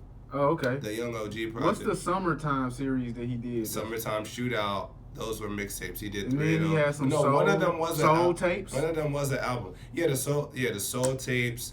There is no competition series. But no, Fab's. So Street Dreams, that trash is wild. So Ghetto Fabulous, Street Dreams, Real Talk, which is in 04, had Breathe on it as the lead. Yeah, that's what I'm saying. Like, didn't he also have Baby by featuring Mike Shorty? Yeah. So that's what I'm saying, bro. I remember those two songs. I listened to Street Dreams because it had the Bentley on the cover, You know about right? Breathe though. He had you talking about the joint? He had the fur, the half, the quarters in fur, and the Bentley on the cover. No. You bro. talking about Street Dreams? Yes. My bad. Okay. Yes. Oh, I know what Breathe is, 03. bro. I'm All a right, Just all right. Blaze fan. What are you talking about, bro? Yeah. You think you finna play a Just Blaze song for me? What's wrong with you? All right. All right. So. Yo, this thing thought he put me on Breathe. No. You bugging though. You saying this shit was whack? Breathe wasn't whack. No. But Street Dreams. Bro, don't play this shit I'm like sorry. it's hot to me. I'm sorry. You wildin'. You Bro, wildin'. we got you to wildin'. move on. I bro. know. I'm sorry. We got to go, man. It's between Fab and Lloyd Banks. You gotta go. I'm going Fab. Yeah, man. I mean, that's like discussing college football or something. Like, bro, I don't care. Like, which one of these niggas made it to the league? I don't. Neither one, dog. Like, neither one. no. Fab does podcasts now, bro. You This nigga football, all bro. right. Yeah, you wild. You know what I'm saying? I gotta say a hot take, bro, every now and again, bro. You know what I mean? All right. Okay, so what we did TikTok, we did podcast, then we did G-Unit. All right, and then so look, bro, I think you owe me an apology, bro, and the black community, black women specifically, because we sat here almost 10, 11 months ago, and I said, gang, this is gonna go bad. Mm-hmm. And you and Ashley said here, no, let Shorty have her fun. She's here for a good time, not a long time. Like, we just need to support black women when they exit in their relationship and the decisions they make. Oh, see that last part you gassing. Gang, you want me to put the clip? You want me to clip you up? I said we need to support black women. I don't know as what they're was you exiting saying, a bro. relationship. The shit was gibberish to me. I was So confused. I didn't say that. I can tell you I didn't say that. Okay, all right. Yo, add it to this clip though, sure. I'm gonna add this in, bro, because I think we need to realize where we were a year ago and where we are today, bro. Mm-hmm. The Super Bowl has occurred. Super Bowl's occurred. Let me take you back a week or two. My man Stephon Diggs is sitting there at the Super Bowl presser, asking them questions about what routes is he gonna run, what preparation is he doing mentally and physically. Then some weirdo from the back of the room, a male, says, "Hey, are you gonna get Cardi a ring too?" Bitch ass nigga. Don't ever ask me no shit like that on camera at a time like this. Cause no, I'm not gonna get her a ring ever. But more than that, I gotta keep my mind stay sharp and focus on this game. We know that night when he went home, Cardi B said, "Oh, I heard that question. When's my ring coming?" Well, I think he said, I'm considering it or some shit like that. He said, "I'm considering it." Something like that. You tripping, bro. What He he say? definitely dodged that shit. He said, "I gotta get mine first." He said, "I gotta get mine first, gang." Okay. He did not say anything about a consideration of a ring. Oh, so I see what you going through. A year ago, you was thinking that my man Stephon Diggs was possibly going to take her seriously, and you've been under that delusion until this day because you thought he said, "I'm considering it." No. When he said nothing of the sort. Okay. Okay. No. I don't think that he was gonna take her seriously. I don't. Oh, but okay. the clip that I saw, I thought that I heard him say something along the lines of, "I've thought about it" or some shit like that. Kept it super player. I mean, we could put it. But I think what the nigga really did is what I would do in that situation. Next question. Stephon Diggs somehow lost. Shit. That's it. That's it.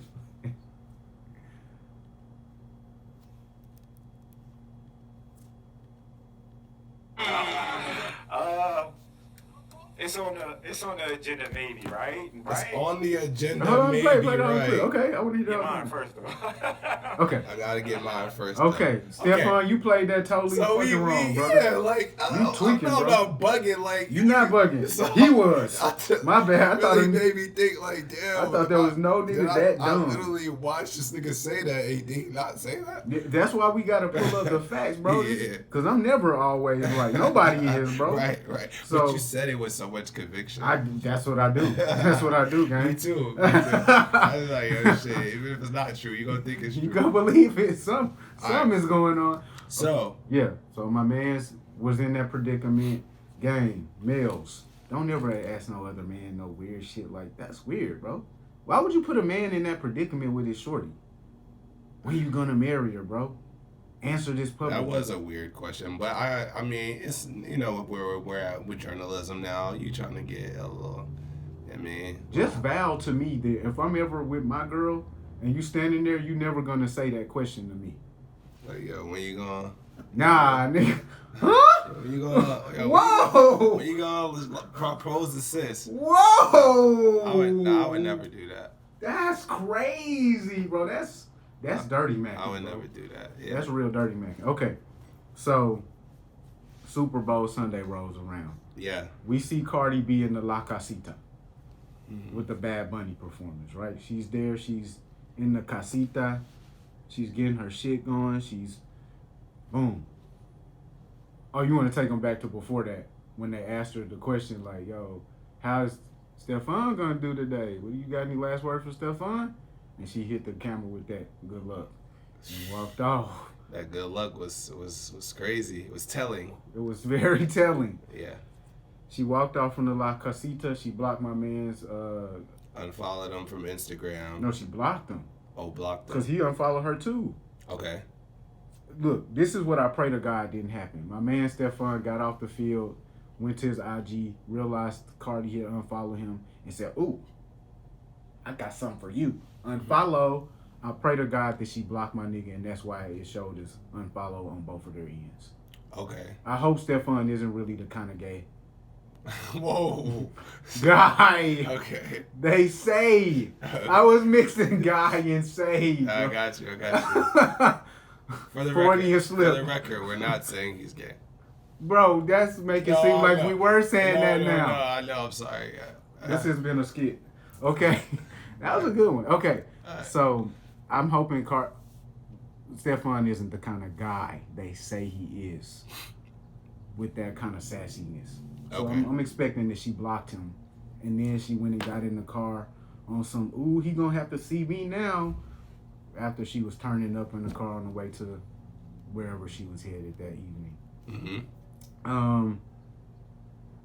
Gang, look, I know that a lot of people are now supporting Cardi B because her main nemesis, Nicki Minaj, looks so crazy. Girls, find a different role model. Don't let it be Cardi. I know Nicki Minaj has failed you politically in every single way. Turn back to your grandmothers. Because this shit that Cardi B is on, this is ridiculous, bro. This is crazy, bro. So, reportedly, Cardi discovered another woman in the front row of the game. Kiana Barber? And It's his other baby mama. his other baby mama and their child were present at the game. Which, shouldn't that be the case? Which, I mean, it's something that you're fully a situation that you're aware of. Apparently, she had a $1.2 million after party planned for him if he would have won the game. That's on you, twin. Canceled the party. What is that necessary for? The couple unfollowed each other immediately after the game. She blocked him, bro. Yeah. So, I mean, we posed the question to the audience, like, hey, like, we knew this wasn't going to last even when Ashley was here. All the I knew. I'm not letting you get away with that, bro. No, but you was fully in support of her, bro. No, I didn't. I'm not going to let you get that off, I was indifferent. Bro. No, I was indifferent. You were deeply against what she was doing. Like, this is unwise. What the fuck are you doing? What did Martin say? What did Martin Luther King say? If you see an injustice and you don't say anything, What, you're complicit or something? you part of it, bro. You was indifferent. I'm not, but that's the thing. You Like, didn't want to stand in judgment. And that's what happens when we don't want to stand in judgment. But at the end of the day, none of this shit matters. So it doesn't matter to me. That's why I'm like, I don't care what she's doing. Like, if she's out, I don't care now. But it's like, if she's a role model for your daughter, it's a headline. Well, she's not a role model for my kids. That's good, bro. They don't even know who Cardi B is. You ask my 7-year-old who's Cardi B, she won't be able to tell you. That's cool. I like that, actually. So I'm proud of you for that. I'm proud of her for that. She won't be able to tell you who Cardi B is. She can tell you who Beyonce is. Do y'all hear this, gang? Maybe you shouldn't be exposing your kids to all of this mess, man. Yeah, but at that moment it was, hey, she's trying to have a good time. She was hurt. She's trying to get over whatever. And then, so I think most people knew that, hey, this is not going to last. I think if we run the clip back, I'm like, this isn't going to last long, right? Did you hear me say this isn't going to last? Because my brother, this is lasting forever now. They have a child. That's forever. It's going to last forever now, bro. Well, this is before the baby. Oh. I was telling y'all from the get-go, bro. Don't support support anybody doing this because we are supporting her demise. The demise of the family and the future child that may come about, bro. Yeah, if you think about this is the worst possible scenario that she could have involved herself in, bro. She literally was married to a man, got divorced because he cheated on her, started to exercise promiscuity. It wasn't just the cheating. She said there was other shit going on too, but that she didn't disclose publicly. I don't even speak on undisclosed shit. Yeah. So, the taxes, perhaps. Anyway, look, you got with another guy who I guess he wasn't cheating because he told you about it. Mm-hmm. Girls are making girl math is don't put them in fucking NASA with this girl math. This doesn't make sense. This guy has 5 kids, the same annum, the same 365 days that you choose to give birth. And I'm sure they're gonna put it on the fact that they can't get an abortion now. That's the reason. That's the blame, bro. This is the worst outcome possible. And apparently you broke up with him because at the very last minute, like if you had planned a $1.2 million party, you weren't finna break up with him before this. Mm-hmm. So now on the spur of the moment, the man you had chose to be with, he must be a great man because you chose to be with him. Now you're breaking up with him because of information you already knew? Yeah, and that's why I don't really, when it's like rumors and things that are alleged and all of this shit we don't know to be factual. Yeah. I can't I gotta take it with a grain of salt. Super grain. What are you saying that about? What rumors? Like that's the reason why she broke up with him, right? It's because of what you just said. That's the rumors. The party is a rumor. Oh, the party. The reason why she broke up with him is because the baby mama was there. That's a rumor. Well, right? This is all we know. It's 2 weeks ago she was shouting on some little girl because she wanted her man to be in the Super Bowl. She was shouting down a little girl on the internet. Fuck you, bitch. And then 2 weeks later she's broken up. So whatever happened in the interim is she made a quick decision. That's all I'm saying. Yeah. So she's showcasing again and again. What's the word? These spontaneous. What is the actual word that I'm looking for? Decisions you make that aren't well thought out. Impulsive. She's making impulsive decision after impulsive decision, and they are literally detrimental to her whole life and that of her, the honor of her family. Nah, that's well said. I mean, I don't have a response because that's a fact. It's crazy. I hope that there's, obviously they have a child together, so, again, they'll be reconciling. I mean, we just, like you said, you were very passionate about the conversation because it's extremely important as it relates to family values, valuing sure. yourself, For sure. structure, taking the proper time to heal, 100%. and make good decisions. that's the next thing I was gonna say. You know, make better decisions moving forward for yourself, because they not only impact you as an individual, they impact your other children and your new children and their siblings. Yeah. You know, so, and we're just kind of like looking at it as entertainment because they're celebrities, but this is real life. And so, and that's the part I'm seeing. I'm seeing the part where other people are going to take this decision making into account for their own personal situation. I know, I hope not. Bro, I hope nobody's really. But bro, I hope no. But what we got to do is we got to understand, the more that we speak and use our voice, the more that people are going to mirror what we say. And so anybody else who has a voice, they have the same power or greater. Yeah, you're right.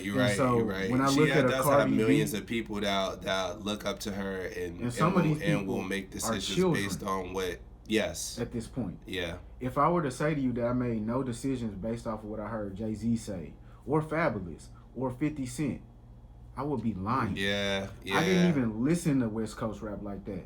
But if I were to tell you I never made a decision with the thought in my brain, hoes and tricks, whatever that bar is, bitches ain't shit but hoes and tricks. If I told you I never made a decision based off of that bar playing through my head, I would be lying to you, bro. Yeah, nah, you're right, bro. You're so right. These kids are influenced, and the sadder part is, some of the grown-ups are influenced. No, yeah, and that's who I was. I wasn't looking at the kids when I was making that statement of like, nah, ain't nobody looking at her doing what she. But then it's like, damn, nah, they are.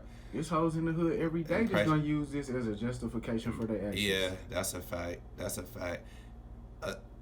You know, so again, it's an opportunity for hopefully that for people to reflect and just grow from it.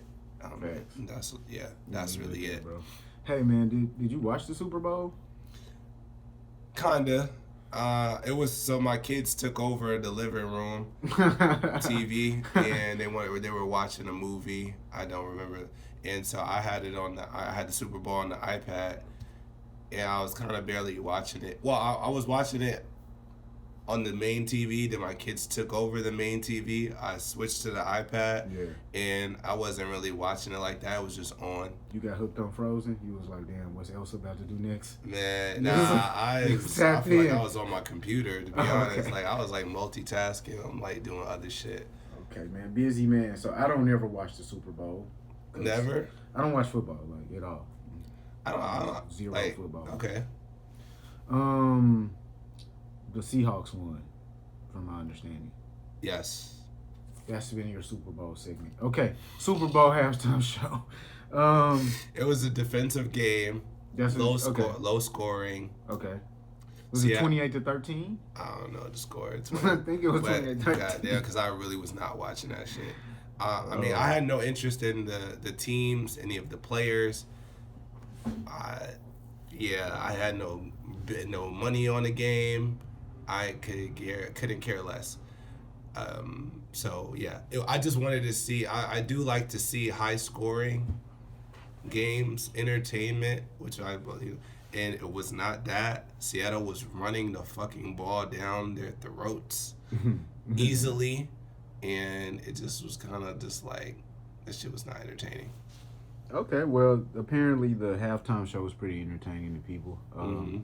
I didn't check it out. There's a big uproar about it, I guess related to Trump's comments, and it's like a political thing about the halftime show again. Yeah.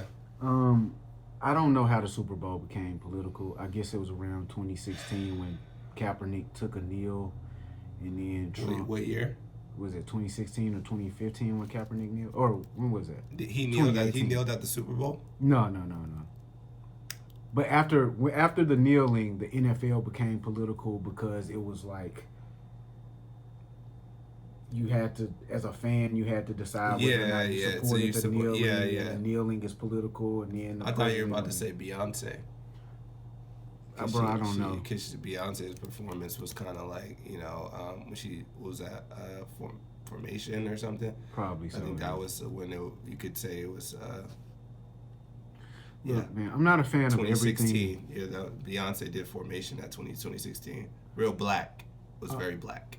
And that's cool. I'm not really a fan of everything becoming a political decision. Like it does. Like, dude, if you like Bad Bunny performing at the Super Bowl, that doesn't mean you're a liberal. If you didn't like it, that doesn't mean you're a Republican. It just doesn't mean that. That's true.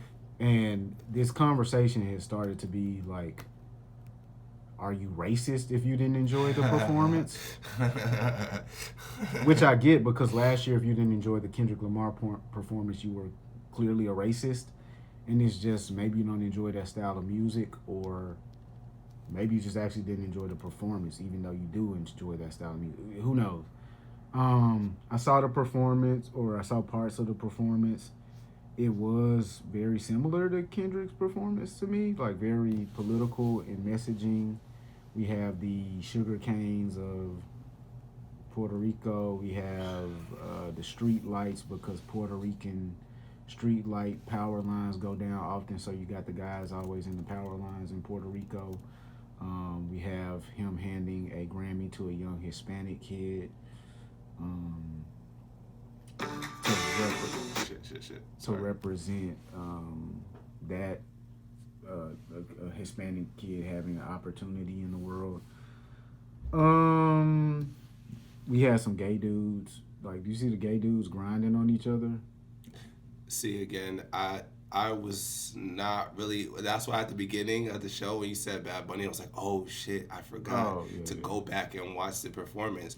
Because when it was on, like, it was watching me. I wasn't watching it. It was kind of just like, so I don't have a full assessment on the actual performance itself.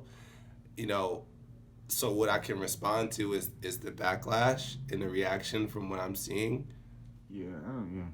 Let's go ahead real quick.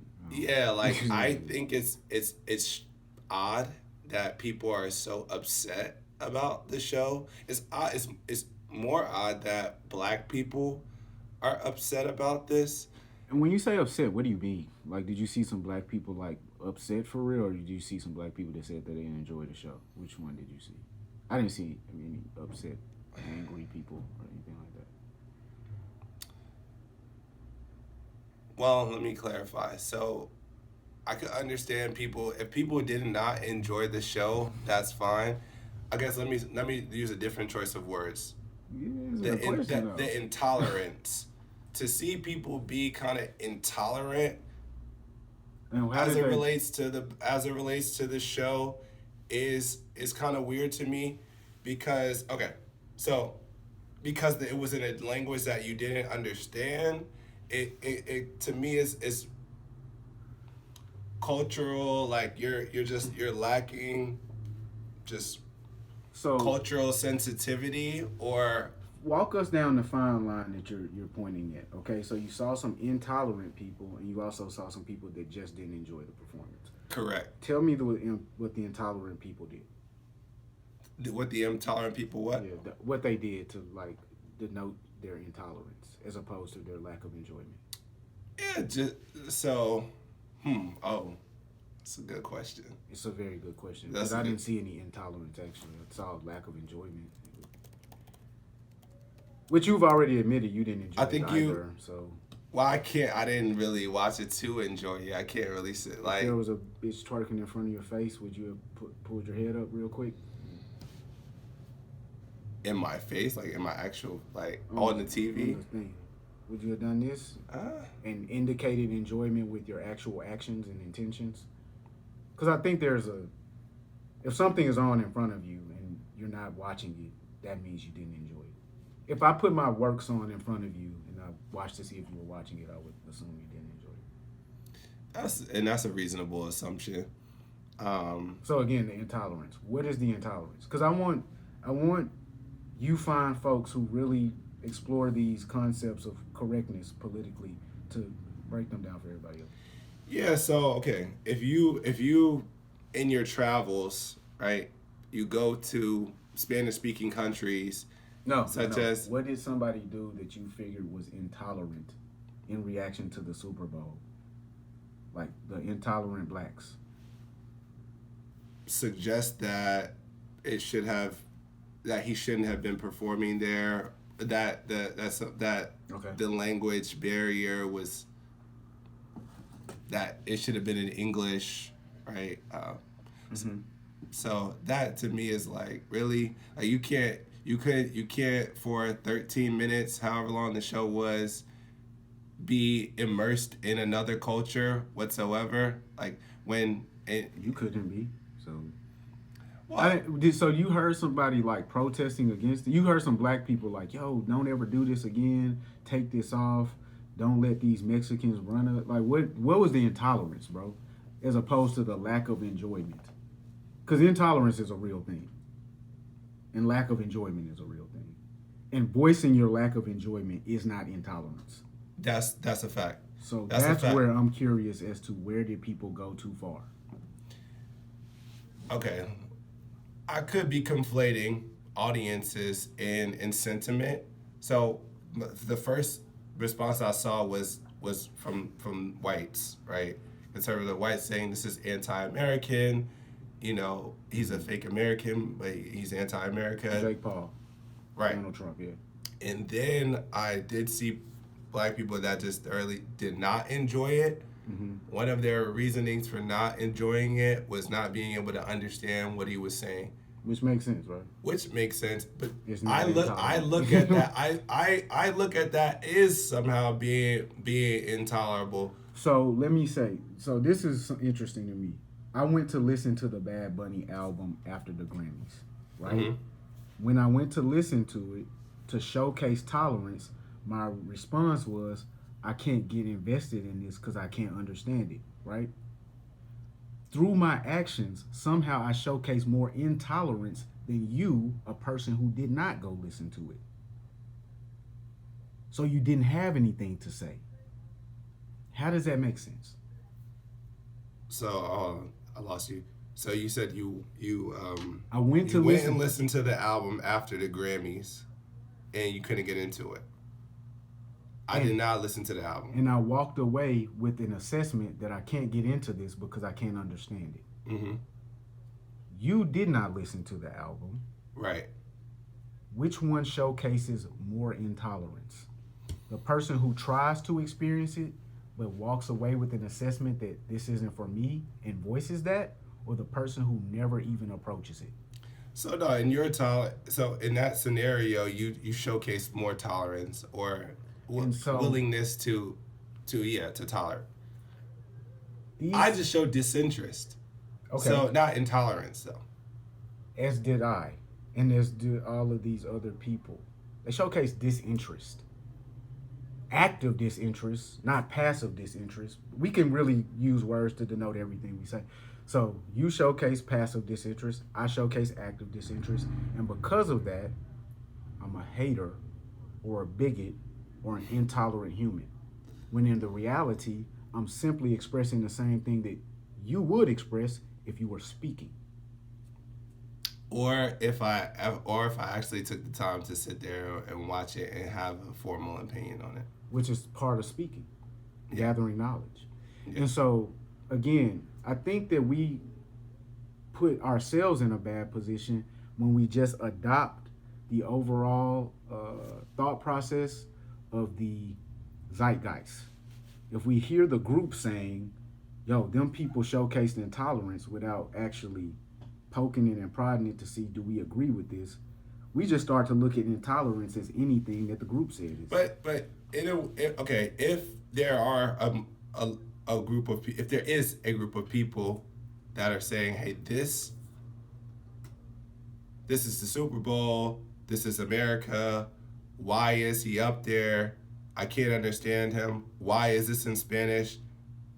That is a form of intolerance, right? No. Okay. A form of intolerance is we don't let people do this, but simply because. If you don't have an explanation, then I would imagine you might be That's intolerant. like saying, okay, I don't want these black people reading books because we want to subject, like, again, if you finish the statement, you'll showcase your intolerance. because we want to subject them to our control. That's the only way to finish that statement. Okay. Or if you finish the statement, we don't want black people reading these books because these books are filled with lies and none of us read them. Is that intolerance? Or is that an explanation? I don't want them reading those books because they're filled with lies and we already know not to read them. Is that intolerance? You saying, or is that an explanation? I don't want them to read these books because there's lies in it, and Yeah, there's lies in them. we can finish it with that. Is it intolerance? No, That's not intolerance. In that instance, no. So preventing people is not simply intolerance. And I'll take you to this guy because it'll come across better with him. And then we kind of stop there because we've done both sides, showcased it. I'm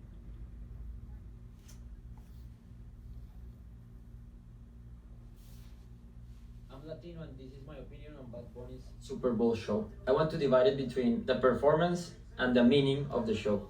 Like performance-wise, visually, insane, the stage, the production, everything, the music, as a show, impressive, I love it. But, being honest, as a Latino, I felt a little off with what it means.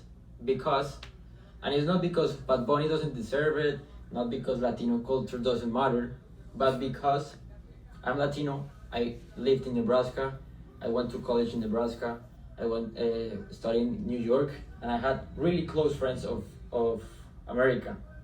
I created a super special connection with the culture of America, and I feel that the Super Bowl is the core of the American culture. And this is where the conversation gets tricky, because they say the message was beautiful, love is stronger than hate. Of course it is, but I feel like nowadays we are taking everything to the moral argument instead of the logical one. As if questioning something automatically means hate. As if not including something everywhere means explosion or hate.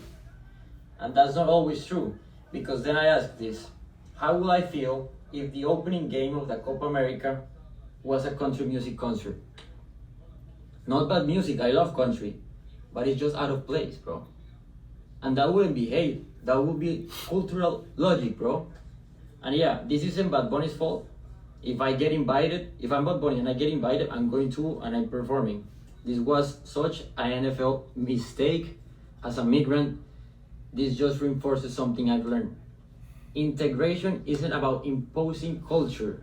It's about respecting context and knowing when something fits and when it doesn't. The show was powerful to both sides, and that conversation around it matters. Integration is not about imposing. So, gang, do you disagree with him if Kid Rock was performing at the opening ceremony of the Copa? It might be a little out of place. Yes. Oh, do I agree with it? I agree with that statement. Okay. And so here, the thing that's going on with America is because we were founded as a country with, I guess, no culture, we still operate as a country with no culture. So if you were to go to Mexico and they will require you to speak Spanish, nobody would say, this is bigoted, this is racist. They would say this is logical. This is based in organization. So again, I think as a people, we need to get to the place where we don't fall into the trap that we set for everybody else. We have to automatically at this point include everybody because that's been our main weapon of attack. We're not included. Our weapon of attack hasn't been we're deserving of merit. It's been, for the most part, is there are none of us involved. And so I think we see what that will get us. I don't think we see where it'll get us yet. But moving forward, I hope that we start to understand this thing that we're doing, like we demonize people who share different opinions or don't include us in their team right away. You really will have to start your own team. That's really the only answer. And so I don't think it was intolerance for people who didn't enjoy the performance. I don't think you were intolerant by not looking at the performance. I think there's somebody who said, put your eyes on this. Make sure you watch it and understand they're more so displaying intolerance. So. Well, the last thing I'll say, I mean, so he said that it was from a performance standpoint, it was a good performance. This is what the guy said. Production wise, the dancing, all of these things, right? That's super subjective, yeah. And it was it was one of the most watched Super Bowl performances in history, behind Kendrick and Michael Jackson. The NFL is a global organization, right? And they have initiatives in Africa. They've had several games in London, right? They've had games across overseas. Yeah. They want a global audience. Bad Bunny is a global superstar. It makes sense business-wise. When Shakira and Bad Bunny and J-Lo performed at the Super Bowl 26 years ago, nobody had an issue. Now, I don't think anybody has an issue, bro. People haven't.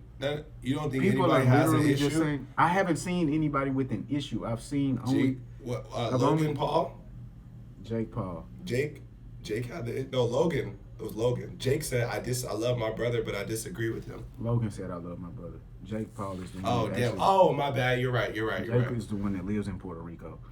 And so Jake Paul has a political disagreement with Bad Bunny himself, which I don't follow. So, but there were other people on the internet that shared the same sentiment. I'm really only talking about black people. Oh, okay. Yeah, so I think if you're gonna, if you can visit Spanish-speaking countries on vacation and immerse yourself in those cultures, go to Colombia, DR, etc., Puerto Rico, etc., that's not a country, but then for 13 minutes on your television, that's something that you can withstand, and you can choose to not enjoy it and express that. I don't think that I've heard anybody make the argument that you're making, bro. I didn't hear anybody say, I can't take this. I don't know how this is happening. I just simply heard people saying, yo, this ain't for me. Yeah. Grandma sat there saying, what is this? What is going on? I don't know. Other than that, I didn't see anybody actually showcasing intolerance. Latino lives don't matter. This music doesn't have a place in America. How dare they try? I kind of was like, well, this is the center of American culture, so it's off-brand for them to have a Latin artist. But you're going to like a tangent of what actually was stated. The only things that were stated that you can speak to, again, I've asked you for the intolerance. You're not really displaying the intolerance of black people here. You're displaying the disinterest, including your own. And I'm really just trying to show to you that you are arguing against yourself. Like, you showcase intolerance, apparently, bro. I wouldn't say that. And then you haven't seen anybody who's actually showcased it then. If you didn't showcase No, I did. I said I viewed the that's sentiment, what I'm saying. the sentiment what did they that say? I saw to be intolerant, and I said, well, that's intolerant, isn't it? And you said, no, that's not. So we just disagree on what would be deemed to be intolerant. To state that he shouldn't have been there as a result of the language that he was speaking or what the performance represented. Okay, yeah. I mean, it comes across as intolerant to me, but that's where we get. That's where we get. If somebody comes to your house and you say, "Yo, can you speak English here?" Are you being intolerant? His house and his I don't think that's an accurate comparison, but shout out to Bad Bunny. Shout out to Bad Bunny. Shout out to you. They're gonna agree with you. I guess you gotta go soon, so we gotta get to the J. Cole.